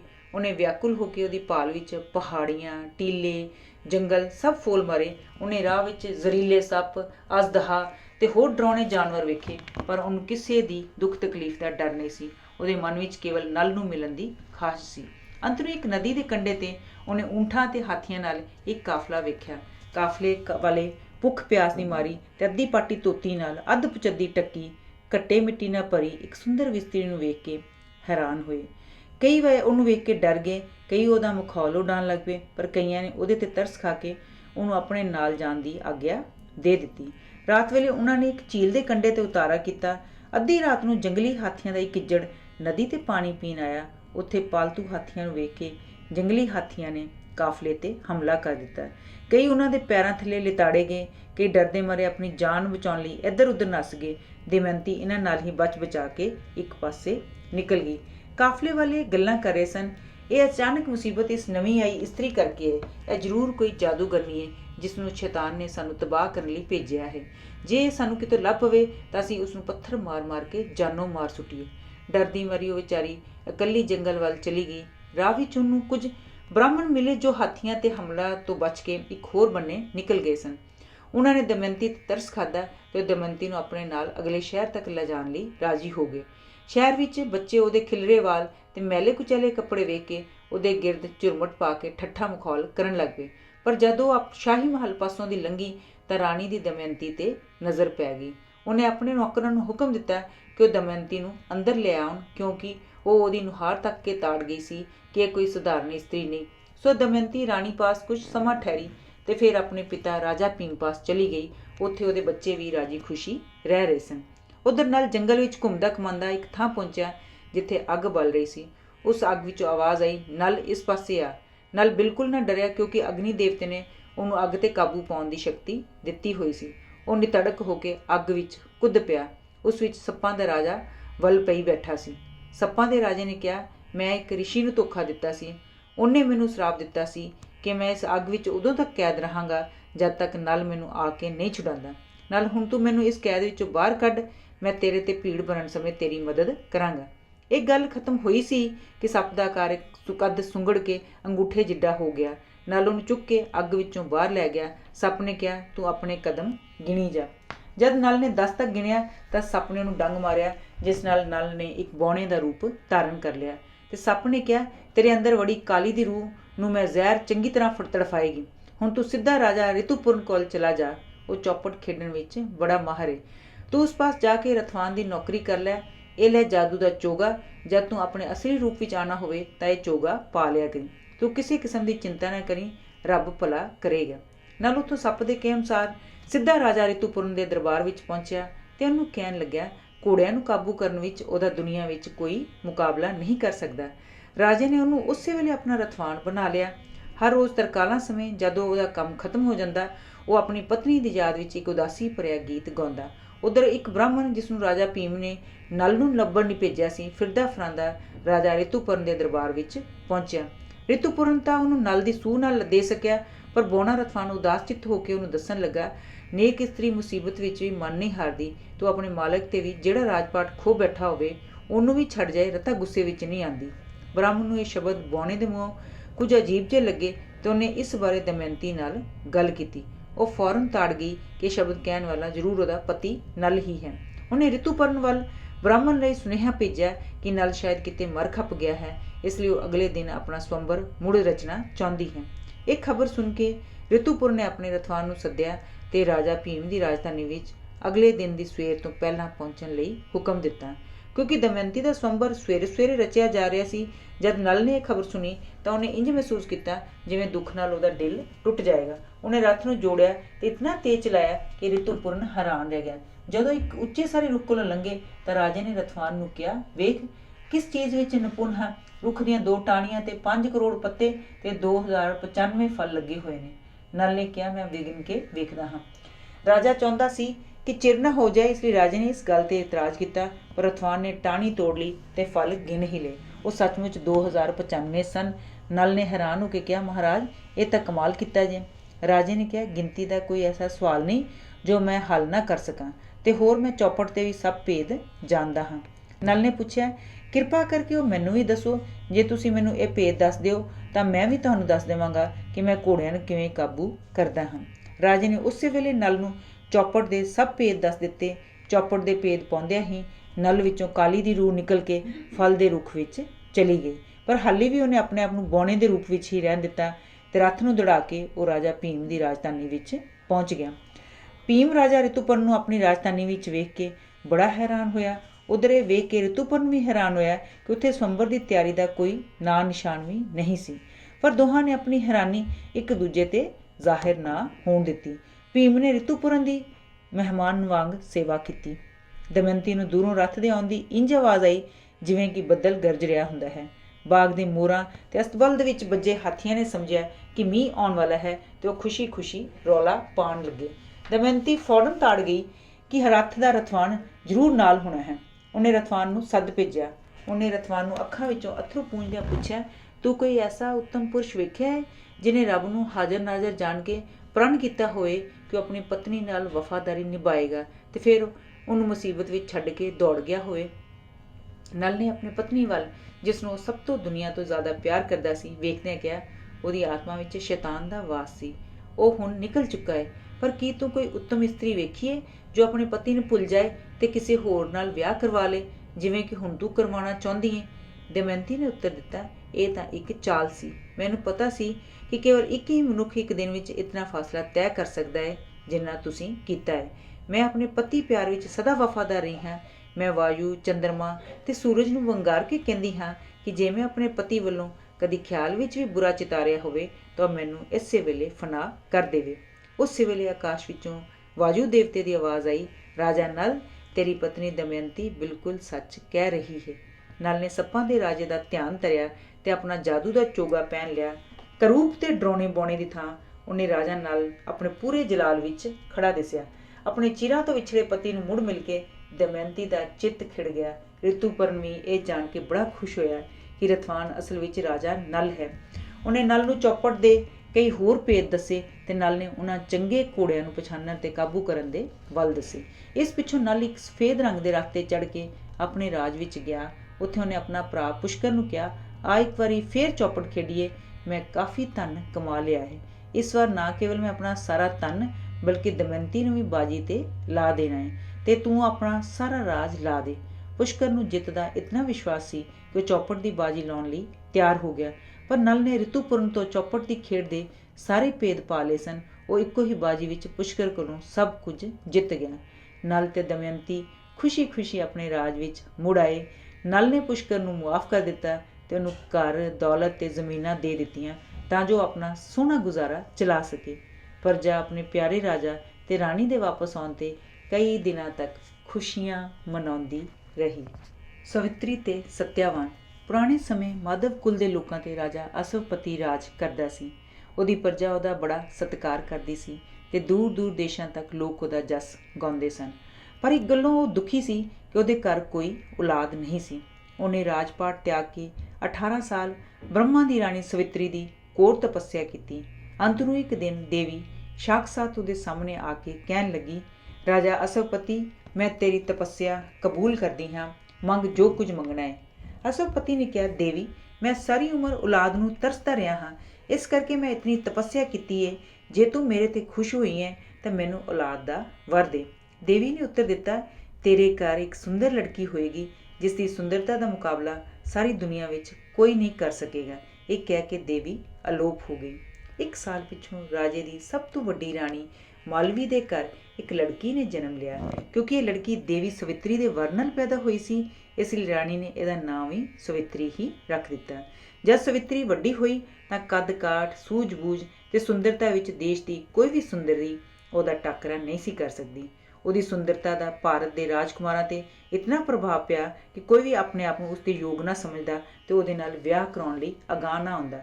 ਰਾਜਾ ਅਸਵਪਤੀ ਇਸ ਗੱਲ ਤੇ ਬੜਾ ਦੁਖੀ ਹੋਇਆ। ਉਹਨੇ ਸਵਿਤਰੀ ਨੂੰ ਆਪਣੇ ਪਾਸ ਬੁਲਾ ਕੇ ਬੜੇ ਪਿਆਰ ਨਾਲ ਕਿਹਾ, ਬੇਟਾ, ਤੂੰ ਹੁਣ ਵਿਆਹਨਯੋਗ ਹੋ ਗਈ ਹੈ, ਪਰ ਤੇਰੇ ਨਾਲ ਵਿਆਹ ਕਰਾਉਣ ਲਈ ਕੋਈ ਵੀ ਰਾਜਕੁਮਾਰ ਅਗਾਂਹ ਨਹੀਂ ਆਉਂਦਾ। ਹੁਣ ਇਹ ਹੀ ਹੋ ਸਕਦਾ ਹੈ ਕਿ ਅਸੀਂ ਸਾਰੇ ਆਰਿਆਵਰਤ ਵਿੱਚ ਫਿਰ ਕੇ ਤੂੰ ਆਪਣਾ ਵਰ ਆਪ ਲੱਭ ਲਵੇਂ। ਸਵਿਤਰੀ ਇਹ ਸੁਣ ਕੇ ਬੜਾ ਸ਼ਰਮਾਈ, ਪਰ ਰਾਜੇ ਦਾ ਹੁਕਮ ਪਾਲਣ ਲਈ ਉਹ ਸਫ਼ਰ ਲਈ ਤਿਆਰ ਹੋ ਗਈ। ਕੁਝ ਦਿਨਾਂ ਪਿੱਛੋਂ ਇੱਕ ਸੁਨਹਿਰੀ ਰੱਥ ਵਿੱਚ ਬੈਠ ਕੇ ਅਹਿਲਕਾਰਾਂ ਤੇ ਹਥਿਆਰਬੰਦ ਘੋੜ ਸਵਾਰਾਂ ਸਮੇਤ ਉਹ ਭਾਰਤ ਦੀਆਂ ਧਰਮ ਸਥਾਨਾਂ ਦੀ ਯਾਤਰਾ ਤੇ ਤੁਰ ਪਈ। ਸਵਿਤਰੀ ਨੂੰ ਗਿਆ ਕਈ ਮਹੀਨੇ ਹੋ ਗਏ। ਉਹਦੀ ਗੈਰ ਹਾਜ਼ਰੀ ਵਿੱਚ ਇੱਕ ਦਿਨ ਨਾਰਦ ਮੁਨੀ ਰਾਜਾ ਅਸ਼ਵਪਤੀ ਦੇ ਦਰਬਾਰ ਵਿੱਚ ਆਇਆ। ਰਾਜੇ ਨੇ ਉਹਦਾ ਨਿੱਘਾ ਸਵਾਗਤ ਕੀਤਾ। ਰਾਜਾ ਤੇ ਮੁਨੀ ਦੋਵੇਂ ਆਪਸ ਵਿੱਚ ਗੱਲਬਾਤ ਕਰ ਹੀ ਰਹੇ ਸਨ ਕਿ ਇੱਕ ਦੂਤ ਨੇ ਖਬਰ ਦਿੱਤੀ ਕਿ ਰਾਜਕੁਮਾਰੀ ਸਵਿਤਰੀ ਆਪਣੀ ਯਾਤਰਾ ਤੋਂ ਮੁੜ ਆਈ ਹੈ। ਨਾਰਦ ਨੇ ਰਾਜੇ ਨੂੰ ਪੁੱਛਿਆ ਕਿ ਸਵਿਤਰੀ ਕਿੱਥੋਂ ਆਈ ਹੈ ਤੇ ਉਹਨੇ ਆਰੀਆ ਕੁਲ ਦੇ ਯੋਧਿਆਂ ਵਿੱਚੋਂ ਹਾਲੇ ਤੱਕ ਆਪਣਾ ਵਰ ਕਿਉਂ ਨਹੀਂ ਚੁਣਿਆ। ਰਾਜੇ ਨੇ ਦੱਸਿਆ ਉਹਨੇ ਇਸੇ ਮਨਸ਼ੇ ਲਈ ਸਵਿਤਰੀ ਨੂੰ ਯਾਤਰਾ ਤੇ ਭੇਜਿਆ ਸੀ। ਉਹ ਹੁਣੇ ਆ ਕੇ ਦੱਸੇਗੀ ਉਹਨੇ ਕਿਸ ਰਾਜਕੁਮਾਰ ਨੂੰ ਚੁਣਿਆ ਹੈ। ਜਦ ਸਵਿਤਰੀ ਆਪਣੇ ਪਿਤਾ ਪਾਸ ਆਈ ਤਾਂ ਰਾਜੇ ਨੇ ਉਸ ਪਾਸੋਂ ਹਾਲ ਚਾਲ ਪੁੱਛਿਆ। ਰਾਜਕੁਮਾਰੀ ਨੇ ਸ਼ਰਮ ਨਾਲ ਮੂੰਹ ਨੀਵਾਂ ਪਾ ਕੇ ਦੱਸਿਆ, ਸਲਿਆ ਕੁਲ ਦੇ ਲੋਕਾਂ ਤੇ ਰਾਜਾ ਦਿਓਮਤ ਸੈਨ ਦਾ ਰਾਜ ਕਰਦਾ ਸੀ। ਰਾਜਾ ਹਾਲੀ ਜਵਾਨ ਹੀ ਏ ਤੇ ਉਹਦਾ ਰਾਜਕੁਮਾਰ ਛੋਟਾ ਹੀ ਸੀ ਕਿ ਉਹਦੀਆਂ ਅੱਖਾਂ ਦਾ ਪ੍ਰਕਾਸ਼ ਖਤਮ ਹੋ ਗਿਆ। ਇਹ ਸੁਣ ਕੇ ਉਹਦੇ ਇੱਕ ਗੁਆਂਢੀ ਰਾਜੇ ਨੇ, ਜਿਸ ਨੂੰ ਕਿ ਦਿਓਮਤ ਸੈਨ ਨੇ ਲੜਾਈ ਵਿੱਚ ਇੱਕ ਵਾਰ ਹਰਾਇਆ ਸੀ, ਪੁਰਾਣਾ ਬਦਲਾ ਲੈਣ ਲਈ ਉਸ ਤੇ ਹਮਲਾ ਕਰ ਦਿੱਤਾ, ਜਿਸ ਕਾਰਨ ਦਿਓਮਤ ਸੈਨ ਨੇ ਆਪਣੇ ਟੱਬਰ ਸਮੇਤ ਰਾਜਪਾਟ ਛੱਡ ਕੇ ਵਨ ਵਿੱਚ ਸੰਨਿਆਸ ਧਾਰਨ ਕਰ ਲਿਆ। ਉਹਨੂੰ ਆਪਣੀ ਰਾਣੀ ਅਤੇ ਰਾਜਕੁਮਾਰ ਸਤਿਆਵਾਨ ਨਾਲ ਵਨਵਾਸ ਵਿੱਚ ਰਹਿੰਦਿਆਂ 18 ਸਾਲ ਹੋ ਗਏ ਹਨ। ਸਤਿਆਵਾਨ ਬੜਾ ਸੋਹਣਾ ਤੇ ਸਜੀਲਾ ਜਵਾਨ ਨਿਕਲਿਆ ਹੈ। ਮੈਂ ਉਹਨੂੰ ਵੇਖ ਆਈ ਹਾਂ। ਮੈਂ ਉਸ ਤੋਂ ਸਿਵਾ ਕਿਸੇ ਹੋਰ ਨਾਲ ਵਿਆਹ ਨਹੀਂ ਕਰਾਉਣਾ। ਇਹ ਕਹਿ ਕੇ ਸਵਿਤਰੀ ਪਹਿਲਾਂ ਆਪਣੇ ਪਿਤਾ ਤੇ ਫਿਰ ਨਾਰਦ ਨੂੰ ਮੱਥਾ ਟੇਕਿਆ। ਨਾਰਦ ਨੇ ਸਾਰੀ ਕਥਾ ਸੁਣ ਕੇ ਰਾਜੇ ਨੂੰ ਕਿਹਾ, ਮਹਾਰਾਜ, ਤੁਹਾਡੀ ਲੜਕੀ ਨੇ ਇਹ ਵੜ ਲੱਭ ਕੇ ਬੜੀ ਬੇਵਕੂਫੀ ਕੀਤੀ ਹੈ। ਭਾਵੇਂ ਸਤਿਆਵਾਨ ਬ੍ਰਹਸਪਤੀ ਵਾਂਗ ਸਿਆਣਾ, ਸ਼ਿਵ ਵਾਂਗ ਬਹਾਦਰ ਤੇ ਚੰਦਰਮਾ ਵਾਂਗ ਸੁੰਦਰ ਹੈ, ਪਰ ਉਹਦੀ ਉਮਰ ਕੇਵਲ 1 ਸਾਲ ਹੋਰ ਹੈ। ਉਹਨੇ ਅੱਜ ਤੋਂ ਐਨ 1 ਸਾਲ ਪਿੱਛੋਂ ਮਰ ਜਾਣਾ ਹੈ। ਰਾਜਾ ਅਸ਼ਵਪਤੀ ਨੇ ਦੁਖੀ ਹੋ ਕੇ ਰਾਜਕੁਮਾਰੀ ਸਵਿਤਰੀ ਨੂੰ ਕਿਹਾ, ਬੇਟਾ ਸੁਣ ਲਿਆ ਹੀ, ਜੇ ਤੂੰ ਸਤਿਆਵਾਨ ਨਾਲ ਵਿਆਹ ਕਰਵਾ ਲਿਆ ਤਾਂ ਤੂੰ 1 ਸਾਲ ਪਿੱਛੋਂ ਵਿਧਵਾ ਹੋ ਜਾਏਂਗੀ। ਜਾ ਕੇ ਕੋਈ ਹੋਰ ਵਰ ਚੁਣ ਲੈ। ਸਵਿਤਰੀ ਨੇ ਅੱਗੋਂ ਉੱਤਰ ਦਿੱਤਾ, ਨਹੀਂ ਪਿਤਾ ਜੀ, ਪਿਆਰ ਇੱਕੋ ਹੀ ਨੂੰ ਹੀ ਦਿੱਤਾ ਜਾ ਸਕਦਾ ਹੈ, ਉਹ ਘੜੀ ਮੁੜੀ ਬਦਲਿਆ ਨਹੀਂ ਜਾ ਸਕਦਾ। ਮੈਂ ਸਤਿਆਵਾਨ ਨੂੰ ਪਿਆਰ ਕਰਦੀ ਹਾਂ ਤੇ ਕੇਵਲ ਉਸੇ ਨਾਲ ਹੀ ਵਿਆਹ ਕਰਾਵਾਂਗੀ। ਇਹ ਸੁਣ ਕੇ ਅਸ਼ਵਪਤੀ ਨੇ ਕਿਹਾ, ਚੰਗਾ, ਜਿਵੇਂ ਤੇਰੀ ਮਰਜ਼ੀ। ਰਾਜੇ ਨੇ ਵਿਆਹ ਦੀ ਤਿਆਰੀ ਆਰੰਭ ਦਿੱਤੀ ਤੇ ਇੱਕ ਦਿਨ ਸ਼ੁਭ ਦਿਨ ਚੁਣ ਕੇ ਉਹ ਆਪਣੇ ਰੱਥ ਵਿੱਚ ਦਿਓਮਤ ਸੈਨ ਦੇ ਆਸ਼ਰਮ ਵੱਲ ਤੁਰ ਪਿਆ।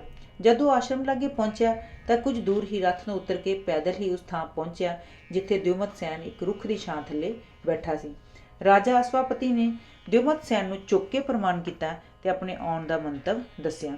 ਦਿਓਮਤ ਸੈਨ ਨੇ ਉੱਤਰ ਦਿੱਤਾ, ਮਹਾਰਾਜ, ਤੁਹਾਡੀ ਲਾਡਾਂ ਵਿੱਚ ਪਲੀ ਧੀ ਕਿਵੇਂ ਜੰਗਲ ਦੇ ਦੁਸ਼ਵਾਰ ਜੀਵਨ ਨੂੰ ਸਹੇਗੀ। ਪੁਰਾਣੇ ਸਮੇਂ ਵਾਂਗ ਜੇ ਮੈਂ ਸਾਲਿਆ ਰਾਜ ਦੇਸ਼ ਦਾ ਰਾਜਾ ਹੁੰਦਾ ਤਾਂ ਇਹ ਰਿਸ਼ਤਾ ਜ਼ਰੂਰ ਸਵੀਕਾਰ ਕਰ ਲੈਂਦਾ। ਅਸ਼ਵਪਤੀ ਨੇ ਅੱਗੋਂ ਕਿਹਾ, ਮਹਾਰਾਜ, ਇਸ ਰਿਸ਼ਤੇ ਲਈ ਮੈਂ ਨਿਸ਼ਚਾ ਕਰਕੇ ਆਇਆ ਹਾਂ, ਤੁਸੀਂ ਇਸ ਨੂੰ ਨਾ ਮੋੜੋ। ਅਸ਼ਵਪਤੀ ਦੇ ਜ਼ਿੱਦ ਕਰਨ ਤੇ ਦਿਓਮਤ ਸੈਨ ਮੰਨ ਗਿਆ। ਜਲਦੀ ਹੀ ਸਤਿਆਵਾਨ ਤੇ ਸਵਿਤਰੀ ਦਾ ਵਿਆਹ ਹੋ ਗਿਆ। ਵਿਆਹ ਪਿੱਛੋਂ ਸਵਿਤਰੀ ਨੇ ਆਪਣੇ ਕੀਮਤੀ ਗਹਿਣੇ ਕੱਪੜੇ ਤਿਆਗ ਦਿੱਤੇ ਤੇ ਬਨਵਾਸੀਆਂ ਦਾ ਸਧਾਰਨ ਪਹਿਰਾਵਾ ਕਰ ਲਿਆ ਤੇ ਰਾਤ ਦਿਨ ਆਪਣੇ ਪਤੀ ਦੀ ਸੇਵਾ ਵਿੱਚ ਲਾ ਦਿੱਤਾ। ਪਰ ਉਹਦੀ ਖੁਸ਼ੀ ਦੇ ਆਕਾਸ਼ ਵਿੱਚ ਨਾਰਦ ਵੱਲੋਂ ਕੀਤੀ ਗਈ ਭਵਿੱਖਬਾਣੀ ਦੇ ਬੱਦਲ ਉਮੜ ਰਹੇ ਸਨ। ਉਹਨੂੰ ਪਤਾ ਸੀ ਵਿਆਹ ਤੋਂ 1 ਸਾਲ ਪਿੱਛੋਂ ਉਹਦਾ ਪਤੀ ਚਲਾਣਾ ਕਰ ਜਾਵੇਗਾ। ਦਿਨ ਲੰਘਦੇ ਗਏ ਤੇ ਦੁਖਦਾਈ ਘਟਨਾ ਦੇ ਵਾਪਰਨ ਵਿੱਚ ਕੁੱਲ 3 ਦਿਨ ਬਾਕੀ ਰਹਿ ਗਏ। ਸਵਿਤਰੀ ਨੇ ਪਰਨ ਕਰ ਲਿਆ ਕਿ ਉਹ ਉਦੋਂ ਤੱਕ ਮੂੰਹ ਨੂੰ ਅੰਨ ਨਹੀਂ ਲਾਏਗੀ ਜਦ ਤੱਕ ਕਿ ਉਹ ਉਸ ਦੁਖਦਾਈ ਘੜੀ ਨੂੰ ਟਾਲ ਨਹੀਂ ਲੈਂਦੀ। ਆਖਰ ਉਹ ਦਿਨ ਆ ਹੀ ਗਿਆ। ਸਵਿਤਰੀ ਨੇ ਪਹਿਲਾਂ ਸੂਰਜ ਦੇਵਤੇ ਨੂੰ ਪ੍ਰਣਾਮ ਕੀਤਾ ਤੇ ਫਿਰ ਸੱਸ ਸਹੁਰੇ ਨੂੰ। ਉੱਧਰ ਰਾਜਕੁਮਾਰ ਉੱਠਿਆ। ਉਹ ਹਰ ਰੋਜ਼ ਵਾਂਗ ਤਿਆਰ ਹੋ ਕੇ ਤੇ ਫਿਰ ਕੁਹਾੜੀ ਲੈ ਕੇ ਲੱਕੜੀਆਂ ਕੱਟਣ ਲਈ ਜੰਗਲ ਵੱਲ ਤੁਰਨ ਹੀ ਲੱਗਾ ਸੀ ਕਿ ਸਵਿਤਰੀ ਨੇ ਕਿਹਾ, ਜ਼ਰਾ ਠਹਿਰ ਜਾਓ, ਅੱਜ ਮੈਂ ਵੀ ਤੁਹਾਡੇ ਨਾਲ ਹੀ ਜਾਵਾਂਗੀ। ਸਤਿਆਵਾਨ ਨੇ ਕਿਹਾ, ਤੂੰ ਮੇਰੇ ਨਾਲ ਜਾ ਕੇ ਕੀ ਕਰਨਾ ਹੈ, ਖਾਮ-ਖਾ ਤੰਗ ਹੋਏਗੀ। ਪਰ ਸਵਿਤਰੀ ਦੇ ਅੜੀ ਕਰਨ ਤੇ ਉਹ ਅੰਤ ਨੂੰ ਮੰਨ ਗਿਆ ਤੇ ਉਹ ਦੋਵੇਂ ਜਣੇ ਇਕੱਠੇ ਜੰਗਲ ਵੱਲ ਤੁਰ ਪਏ। ਰਾਹ ਵਿੱਚ ਸਤਿਆਵਾਨ ਨੇ ਸਵਿਤਰੀ ਨੂੰ ਧੁੱਪ ਵਿੱਚ ਡਲਕਦੀਆਂ ਨਦੀਆਂ, ਖਿੜੇ ਹੋਏ ਫੁੱਲ, ਰੁੱਖਾਂ ਤੇ ਬੈਠੇ ਮੋਰਾਂ ਦੇ ਦ੍ਰਿਸ਼ ਵਿਖਾ ਕੇ ਉਹਦਾ ਦਿਲ ਲਾਉਣ ਦੀ ਕੋਸ਼ਿਸ਼ ਕੀਤੀ। ਪਰ ਸਵਿਤਰੀ ਭਾਵੇਂ ਉੱਪਰੋਂ ਹੰਗਾਰਾ ਭਰਦੀ ਗਈ, ਪਰ ਉਹਦਾ ਮਨ ਉਚਾਟ ਸੀ। ਸਤਿਆਵਾਨ ਆਉਣ ਵਾਲੀ ਘਟਨਾ ਬਾਰੇ ਬਿਲਕੁਲ ਬੇਖਬਰ ਇੱਕ ਰੁੱਖ ਤੇ ਚੜ ਗਿਆ ਤੇ ਕੁਹਾੜੀ ਨਾਲ ਲੱਕੜੀਆਂ ਕੱਟਣ ਲੱਗ ਪਿਆ।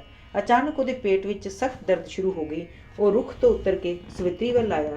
ਸਵਿਤਰੀ ਨੇ ਉਹਦੀ ਇਹ ਦਸ਼ਾ ਵੇਖ ਕੇ ਉਸਨੂੰ ਜ਼ਮੀਨ ਤੇ ਲਿਟਾ ਦਿੱਤਾ ਤੇ ਉਹਦਾ ਸਿਰ ਗੋਦੀ ਵਿੱਚ ਰੱਖ ਕੇ ਬੈਠ ਗਈ। ਸਵਿਤਰੀ ਨੂੰ ਪਤਾ ਸੀ ਕਿ ਖਤਰੇ ਦੀ ਘੜੀ ਆ ਗਈ ਹੈ। ਇਸ ਲਈ ਉਹ ਬੜੀ ਚਿੰਤਾਤੁਰ ਹੋ ਕੇ ਆਲੇ ਦੁਆਲੇ ਵੇਖਣ ਲੱਗੀ। ਅਚਾਨਕ ਉਹਦੇ ਸਾਹਮਣੇ ਇੱਕ ਦੇਵਕਦ ਸ਼ਕਲ ਆ ਖੜੋਤੀ, ਜਿਸ ਦਾ ਚਿਹਰਾ ਪੀਲਾ ਸੀ ਤੇ ਅੱਖਾਂ ਲਾਲ। ਉਹਨੇ ਲਾਲ ਵਸਤਰ ਪਹਿਨੇ ਸਨ, ਉਹਦੇ ਸਿਰ ਤੇ ਸੁਨਹਿਰੀ ਤਾਜ ਤੇ ਹੱਥ ਵਿੱਚ ਫਾਹੀ ਦੀ ਰੱਸੀ ਸੀ। ਸਵਿਤਰੀ ਫੌਰਨ ਤਾੜ ਗਈ ਕਿ ਇਹ ਯਮਰਾਜ ਹੈ, ਉਹ ਉਹਦੇ ਪਤੀ ਨੂੰ ਲੈਣ ਆਇਆ ਹੈ। ਉਹ ਆਪਣੀ ਥਾਂ ਤੋਂ ਉੱਠ ਖੜੋਤੀ ਤੇ ਹੱਥ ਜੋੜ ਕੇ ਕਹਿਣ ਲੱਗੀ, ਤੁਹਾਡੀ ਸ਼ਕਲ ਸੂਰਤ ਤੋਂ ਮੈਂ ਜਾਂਚ ਲਿਆਏ ਕਿ ਤੁਸੀਂ ਕੋਈ ਵੱਡੇ ਦੇਵਤੇ ਹੋ। ਦੱਸੋ ਤੁਸੀਂ ਇੱਥੇ ਕਿਸ ਲਈ ਆਓ ਹੋ? ਯਮਰਾਜ ਨੇ ਕਿਹਾ, ਬੇਟੀ ਮੈਂ ਯਮਰਾਜ ਹਾਂ। ਤੇਰੇ ਪਤੀ ਦੇ ਜੀਵਨ ਦੇ ਦਿਨ ਮੁੱਕ ਚੁੱਕੇ ਨੇ, ਮੈਂ ਇਸ ਨੂੰ ਲੈਣ ਲਈ ਆਇਆ ਹਾਂ। ਇਹ ਕਹਿ ਕੇ ਉਹਨੇ ਸੱਤਿਆਵਾਨ ਦੀ ਆਤਮਾ ਨੂੰ ਰੱਸੀ ਨਾਲ ਜਕੜ ਲਿਆ ਤੇ ਉਹਨੂੰ ਧੂੰਦਾ ਹੋਇਆ ਦੱਖਣ ਦਿਸ਼ਾ ਵੱਲ ਤੁਰ ਪਿਆ। ਕੁਝ ਦੂਰ ਜਾ ਕੇ ਜਦ ਯਮਰਾਜ ਨੇ ਪਿਛਾਂਹ ਵੇਖਿਆ ਤਾਂ ਸਵਿਤਰੀ ਵੀ ਉਹਦੇ ਪਿੱਛੇ ਪਿੱਛੇ ਆ ਰਹੀ ਸੀ। ਉਹਨੇ ਸਵਿਤਰੀ ਨੂੰ ਕਿਹਾ, ਬੇਟਾ ਤੂੰ ਆਪਣੇ ਘਰ ਜਾ ਤੇ ਆਪਣੇ ਪਤੀ ਦੇ ਸੰਸਕਾਰ ਦਾ ਪ੍ਰਬੰਧ ਕਰ, ਮੇਰੇ ਮਗਰ ਮਗਰ ਆਉਣ ਦਾ ਕੀ ਫਾਇਦਾ। ਸਵਿਤਰੀ ਨੇ ਨਿਡਰ ਹੋ ਕੇ ਯਮਰਾਜ ਨੂੰ ਕਿਹਾ, ਸਿਆਣੇ ਕਹਿੰਦੇ ਨੇ ਕਿ ਕੋਈ 7 ਕਦਮ ਕਿਸੇ ਨਾਲ ਚੱਲੇ ਤਾਂ ਉਹ ਉਸ ਦਾ ਸਨੇਹੀ ਬਣ ਜਾਂਦਾ ਹੈ। ਮੈਂ ਵੀ ਤੁਹਾਡੀ ਸਨੇਹੀ ਬਣ ਗਈ ਹਾਂ। ਮੇਰੀ ਬੇਨਤੀ ਸੁਣੋ। ਰਾਜਕੁਮਾਰ ਦੀ ਪਤਨੀ ਹੁੰਦਿਆਂ ਹੋਇਆਂ ਇਹ ਮੇਰਾ ਫਰਜ਼ ਹੈ ਕਿ ਜਿੱਥੇ ਇਹ ਜਾਏ ਮੈਂ ਵੀ ਉੱਥੇ ਹੀ ਜਾਵਾਂ, ਭਾਵੇਂ ਮੌਤ ਦੇ ਮੂੰਹ ਵਿੱਚ ਹੀ ਕਿਉਂ ਨਾ ਜਾਣਾ ਪਏ। ਇਹ ਸੁਣ ਕੇ ਯਮਰਾਜ ਦਾ ਦਿਲ ਪਸੀਜ ਗਿਆ। ਉਹ ਕਹਿਣ ਲੱਗਾ, ਮੈਂ ਵੀ ਤੈਨੂੰ ਆਪਣੀ ਸਨੇਹੀ ਸਮਝਦਾ ਹਾਂ। ਆਪਣੇ ਪਤੀ ਦੀ ਜ਼ਿੰਦਗੀ ਤੋਂ ਸਵਾ ਜੋ ਵਰ ਚਾਹੇ ਮੰਗ ਲੈ। ਸਵਿਤਰੀ ਨੇ ਉੱਤਰ ਦਿੱਤਾ, ਮੇਰਾ ਸਹੁਰਾ ਅੰਨਾ ਹੈ, ਉਹਦੀ ਨਜ਼ਰ ਮੋੜ ਦਿਓ। ਯਮਰਾਜ ਨੇ ਕਿਹਾ, ਰਾਜਕੁਮਾਰੀ ਮੈਂ ਤੇਰੀ ਮੰਗ ਪੂਰੀ ਕਰਦਾ ਹਾਂ। ਇਹ ਕਹਿ ਕੇ ਯਮਰਾਜ ਅਗਾਂਹ ਤੁਰ ਪਿਆ, ਪਰ ਸਵਿਤਰੀ ਫੇਰ ਵੀ ਉਹਦੇ ਮਗਰ ਮਗਰ ਤੁਰਦੀ ਗਈ। ਕੁਝ ਦੂਰ ਜਾ ਕੇ ਯਮਰਾਜ ਨੇ ਫਿਰ ਪਿਛਾਂਹ ਪਰਤ ਕੇ ਵੇਖਿਆ। ਸਵਿਤਰੀ ਨੂੰ ਮਗਰ ਮਗਰ ਆਉਂਦਿਆਂ ਵੇਖ ਕੇ ਕਹਿਣ ਲੱਗਾ, ਬੇਟਾ ਤੂੰ ਘਰ ਵਾਪਸ ਮੁੜ ਚੱਲ, ਮੇਰੇ ਪਿੱਛੇ ਆਉਣ ਦਾ ਕੋਈ ਲਾਭ ਨਹੀਂ ਹੋਣਾ। ਸਵਿਤਰੀ ਨੇ ਕਿਹਾ, ਯਮਰਾਜ ਜਦ ਤੱਕ ਮੇਰਾ ਪਤੀ ਮੇਰੀਆਂ ਅੱਖਾਂ ਸਾਹਮਣੇ ਹੈ ਮੈਂ ਜਰਾ ਜਿੰਨੀ ਵੀ ਥਕਾਵਟ ਮਹਿਸੂਸ ਨਹੀਂ ਕਰਦੀ। ਜਿੱਥੇ ਉਹ ਜਾਏਗਾ ਮੈਂ ਵੀ ਉੱਥੇ ਹੀ ਜਾਵਾਂਗੀ। ਸੱਤਿਆਵਾਨ ਇੱਕ ਨੇਕ ਪੁਰਸ਼ ਹੈ। ਸਿਆਣੇ ਨੇ ਕਿਹਾ ਹੈ ਕਿ ਨੇਕਾਂ ਦੀ ਸੰਗਤ ਵਿੱਚ ਇੱਕ ਪਲ ਵੀ ਕੱਟਣਾ ਪੁੰਨ ਹੈ, ਸੋ ਮੈਂ ਚਾਹੁੰਦੀ ਹਾਂ ਕਿ ਇਸ ਨਾਲੋਂ ਕਦੀ ਨਾ ਵਿਛੜਾਂ। ਸਵਿਤਰੀ ਦੇ ਸ਼ਬਦਾਂ ਨੇ ਯਮਰਾਜ ਦੇ ਮਨ ਤੇ ਡੂੰਘਾ ਅਸਰ ਕੀਤਾ। ਉਹ ਕਹਿਣ ਲੱਗਾ, ਬੇਟਾ ਸੱਤਿਆਵਾਨ ਦੀ ਜ਼ਿੰਦਗੀ ਤੋਂ ਬਿਨਾਂ ਹੋਰ ਜੀ ਚਾਹੇ ਮੰਗ ਲੈ। ਸਵਿਤਰੀ ਨੇ ਕਿਹਾ, ਯਮਰਾਜ ਮੇਰਾ ਸਹੁਰਾ ਰਾਜਾ ਦਿਓਮਤ ਸੈਨ ਜੋ ਅੰਨਾ ਹੋ ਜਾਣ ਕਰਕੇ ਆਪਣਾ ਰਾਜਪਾਟ ਖੋ ਬੈਠਾ ਸੀ, ਉਹਨੂੰ ਉਹਦਾ ਰਾਜ ਵਾਪਸ ਦਿਵਾ ਦਿਓ। ਯਮਰਾਜ ਨੇ ਕਿਹਾ, ਰਾਜਕੁਮਾਰੀ ਤੇਰੀ ਦੂਜੀ ਮੰਗ ਵੀ ਮੈਂ ਪ੍ਰਵਾਨ ਕਰਦਾ ਹਾਂ। ਜਾ ਹੁਣ ਘਰ ਨੂੰ ਮੁੜ ਜਾ, ਤੂੰ ਬੜੀ ਥੱਕੀ ਹੋਈ ਲੱਗਦੀ ਹੈ। ਯਮਰਾਜ ਇਹ ਵੀ ਮੰਨ ਗਿਆ, ਪਰ ਸਵਿਤਰੀ ਫੇਰ ਵੀ ਉਹਦੇ ਪਿੱਛੇ ਪਿੱਛੇ ਤੁਰਦੀ ਹੀ ਗਈ। ਯਮਰਾਜ ਨੇ ਉਹਨੂੰ ਫੇਰ ਘਰ ਮੁੜਨ ਲਈ ਮਜਬੂਰ ਕੀਤਾ। ਸਵਿਤਰੀ ਨੇ ਕਿਹਾ, ਹੇ ਯਮਰਾਜ ਤੁਸੀਂ ਮੇਰੇ ਤੇ ਤਰਸ ਖਾ ਕੇ ਮੇਰੀਆਂ ਮੰਗਾਂ ਪੂਰੀਆਂ ਕੀਤੀਆਂ ਨੇ, ਪਰ ਸੁਣਿਆ ਹੈ ਤੁਸੀਂ ਬੜੇ ਨਿਆਂਕਾਰ ਵੀ ਹੋ। ਮੈਂ ਵੀ ਤੁਹਾਥੋਂ ਨਿਆਂ ਚਾਹੁੰਦੀ ਹਾਂ। ਮੈਂ ਤੁਹਾਥੋਂ ਆਪਣੇ ਪਤੀ ਰਾਜਕੁਮਾਰ ਦੀ ਸੱਤਿਆਵਾਨ ਦੀ ਮੰਗ ਕਰਦੀ ਹਾਂ। ਯਮਰਾਜ ਨੇ ਕਿਹਾ, ਨਹੀਂ ਮੈਂ ਤੇਰੀ ਇਹ ਮੰਗ ਬਿਲਕੁਲ ਪੂਰੀ ਨਹੀਂ ਕਰ ਸਕਦਾ। ਕੋਈ ਹੋਰ ਵਰ ਮੰਗ ਲੈ, ਮੈਂ ਬਚਨ ਦਿਆਂਗਾ ਕਿ ਉਹ ਵੀ ਪੂਰਾ ਕਰਾਂਗਾ। ਸਵਿਤਰੀ ਕਹਿਣ ਲੱਗੀ, ਯਮਰਾਜ ਤੁਹਾਡਾ ਬਹੁਤ ਬਹੁਤ ਧੰਨਵਾਦ। ਮੈਂ ਚਾਹੁੰਦੀ ਹਾਂ ਕਿ ਮੇਰੇ ਘਰ 100 ਲੜਕੇ ਹੋਣ ਜੋ ਮੇਰੇ ਪਤੀ ਜੇ ਬਹਾਦਰ ਤੇ ਨੇਕ ਹੋਣ। ਯਮਰਾਜ ਨੇ ਉੱਤਰ ਦਿੱਤਾ, ਮੈਂ ਤੇਰੀ ਇਹ ਮੰਗ ਪ੍ਰਵਾਨ ਕਰਦਾ ਹਾਂ। ਹੁਣ ਤੂੰ ਘਰ ਚਲੀ ਜਾ, ਮੇਰੇ ਪਿੱਛੇ ਪਿੱਛੇ ਹੋਰ ਆਉਣ ਦਾ ਕੋਈ ਲਾਭ ਨਹੀਂ ਹੋਣਾ। ਅੱਗੋਂ ਸਵਿਤਰੀ ਨੇ ਖੁਸ਼ੀ ਵਿੱਚ ਚਮਕ ਰਹੇ ਚਿਹਰੇ ਨਾਲ ਕਿਹਾ, ਪਰ ਯਮਰਾਜ ਤੁਹਾਡਾ ਇਹ ਵਰ ਤਦ ਹੀ ਪੂਰਾ ਹੋ ਸਕਦਾ ਹੈ ਜੇ ਤੁਸੀਂ ਮੈਨੂੰ ਮੇਰਾ ਪਤੀ ਰਾਜਕੁਮਾਰ ਸੱਤਿਆਵਾਨ ਮੋੜ ਦਿਓ। ਤੁਸੀਂ ਦੇਵਤੇ ਹੋ ਤੇ ਦੇਵਤੇ ਆਪਣੇ ਵਚਨ ਤੋਂ ਕਦੇ ਨਹੀਂ ਫਿਰਦੇ। ਇਸ ਲਈ ਮੇਰਾ ਸੱਤਿਆਵਾਨ ਮੈਨੂੰ ਵਾਪਸ ਕਰੋ ਤਾਂ ਜੋ ਮੇਰੇ ਘਰ 100 ਪੁੱਤਰ ਜਨਮ ਲੈਣ। ਯਮਰਾਜ ਨੇ ਬਥੇਰਾ ਸੋਚਿਆ, ਪਰ ਉਹ ਜਿਸ ਜਾਲ ਵਿੱਚ ਫਸ ਚੁੱਕਾ ਸੀ ਉਸ ਵਿੱਚੋਂ ਨਿਕਲਣਾ ਅਸੰਭਵ ਸੀ।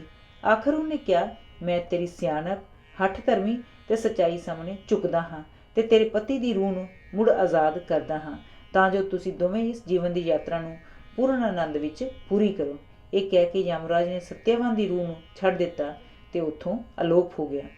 ਸਵਿਤਰੀ ਮੁੜਦੇ ਪੈਰੀਂ ਆਪਣੇ ਪਤੀ ਦੀ ਬੇਜਾਨ ਦੇਹ ਵੱਲ ਆਈ ਤੇ ਉਹਦਾ ਸਿਰ ਆਪਣੀ ਗੋਦੀ ਵਿੱਚ ਰੱਖ ਕੇ ਬੈਠ ਗਈ। ਥੋੜੇ ਚਿਰ ਪਿੱਛੋਂ ਜੀ ਪਿਆ ਤੇ ਅੱਖਾਂ ਮਲਦਿਆਂ ਉੱਠ ਕੇ ਪੁੱਛਣ ਲੱਗਾ, ਮੈਂ ਬੜਾ ਚਿਰ ਸੁੱਤਾ ਰਿਹਾ ਹਾਂ, ਤੂੰ ਮੈਨੂੰ ਜਗਾਇਆ ਕਿਉਂ ਨਹੀਂ? ਹਾਂ ਸੱਚ, ਮੈਨੂੰ ਯਾਦ ਆਇਆ ਮੇਰੇ ਮਾਤਾ ਪਿਤਾ ਬੜਾ ਫਿਕਰ ਕਰਦੇ ਹੋਣਗੇ। ਚੱਲ ਪਹਿਲੋਂ ਘਰ ਚੱਲੀਏ, ਫਿਰ ਗੱਲ ਕਰਾਂਗੇ। ਇਹ ਸੋਚ ਕੇ ਉਹ ਦੋਵੇਂ ਘਰ ਵੱਲ ਤੁਰ ਪਏ। ਉਧਰ ਯਮਰਾਜ ਦੇ ਵਰ ਨਾਲ ਅਸਵ ਪਤੀ ਫੇਰ ਸੁਜਾਖਾ ਹੋ ਗਿਆ ਸੀ। ਉਹ ਤੇ ਉਹਦੀ ਪਤਨੀ ਦੋਵੇਂ ਸੱਤਿਆਵਾਨ ਦੇ ਵੇਲੇ ਸਿਰ ਘਰ ਨਾ ਮੁੜਨ ਕਾਰਨ ਚਿੰਤਾ ਵਿੱਚ ਘਬਰਾ ਕੇ ਉਹਨੂੰ ਇੱਧਰ ਉੱਧਰ ਲੱਭ ਰਹੇ ਸਨ। ਅਚਾਨਕ ਸੱਤਿਆਵਾਨ ਅਤੇ ਸਵਿਤਰੀ ਦੋਹਾਂ ਨੂੰ ਸਾਹਮਣੇ ਆਉਂਦਿਆਂ ਵੇਖ ਕੇ ਉਹਨਾਂ ਦਾ ਚਿੱਤ ਖਿੜ ਗਿਆ। ਉਹ ਪੁੱਛਣ ਲੱਗੇ, ਬੇਟਾ ਤੂੰ ਸਾਰਾ ਦਿਨ ਜੰਗਲਾਂ ਵਿੱਚ ਕੀ ਕਰਦਾ ਰਿਹਾ ਹੈ? ਤੈਨੂੰ ਪਤਾ ਨਹੀਂ ਸੀ ਕਿ ਅਸੀਂ ਤੇਰੇ ਬਾਰੇ ਇੰਨਾ ਫਿਕਰ ਕਰਾਂਗੇ। ਇਸ ਤੇ ਸਵਿਤਰੀ ਨੇ ਜੋ ਕੁਝ ਉਹਦੇ ਆਪਣੇ ਤੇ ਉਹਦੇ ਪਤੀ ਤੇ ਬੀਤਿਆ ਸਭ ਲਫ਼ਜ਼ ਬਾ ਲਫ਼ਜ਼ ਕਹਿ ਸੁਣਾਇਆ ਤੇ ਦੱਸਿਆ ਕਿ ਯਮਰਾਜ ਕੋਲੋਂ ਉਹਨੇ ਕਿਵੇਂ ਸੱਤਿਆਵਾਨ ਨੂੰ ਛੁਡਾਇਆ ਹੈ ਤੇ ਕਿਹੜੇ-ਕਿਹੜੇ ਵਰ ਲਏ ਹਨ। ਇਹ ਸੁਣ ਕੇ ਸਭ ਬੜੇ ਖੁਸ਼ ਹੋਏ ਤੇ ਸਵਿਤਰੀ ਦੇ ਸੱਚੇ ਪਿਆਰ ਦੇ ਗੁਣ ਗਾਉਂਦੇ ਹੋਏ ਆਪਣੇ ਆਸ਼ਰਮ ਵੱਲ ਮੁੜ ਪਏ। ਉਸੇ ਦਿਨ ਦੁਪਹਿਰ ਵੇਲੇ ਆਸ਼ਰਮ ਵੱਲ ਇੱਕ ਹਜੂਮ ਆਉਂਦਾ ਦਿਖਾਈ ਦਿੱਤਾ। ਦਿਓਮਤ ਸੈਨ ਦੇ ਪੁੱਛਗਿੱਛ ਕਰਨ ਤੇ ਉਹਨਾਂ ਦੇ ਮੋਹਰੀ ਨੇ ਦੱਸਿਆ, ਤੁਹਾਡੇ ਵੈਰੀ ਨੂੰ ਉਹਨਾਂ ਨੇ ਇੱਕ ਮੰਤਰੀ ਨੇ ਮਾਰ ਦਿੱਤਾ ਹੈ, ਇਸ ਲਈ ਕਿਰਪਾ ਕਰਕੇ ਤੁਸੀਂ ਆਪਣੀ ਰਾਜਧਾਨੀ ਵਿੱਚ ਮੁੜ ਆਓ ਤੇ ਆਪਣਾ ਰਾਜ ਭਾਗ ਸੰਭਾਲੋ। ਅਸੀਂ ਵਿਦੇਸ਼ੀ ਰਾਜੇ ਤੋਂ ਬੜਾ ਤੰਗ ਸਾਂ। ਦਿਓਮਤ ਸੈਨ ਨੇ ਉਹਨਾਂ ਦੀ ਬੇਨਤੀ ਮੰਨ ਲਈ। ਰਾਜਾ ਦਿਓਮਤ ਸੈਨ, ਰਾਣੀ ਸਹਾਇਤਾ, ਰਾਜਕੁਮਾਰ ਸਤਿਆਵਾਨ ਅਤੇ ਰਾਜਕੁਮਾਰੀ ਸਵਿਤਰੀ ਰੱਥ ਵਿੱਚ ਚੜ੍ਹ ਕੇ ਆਪਣੇ ਰਾਜ ਵਿੱਚ ਚਲੇ ਗਏ ਤੇ ਖੁਸ਼ੀ-ਖੁਸ਼ੀ ਜੀਵਨ ਦੇ ਸੁਨਹਿਰੀ ਦਿਨ ਬਿਤਾਉਣ ਲੱਗ ਪਏ।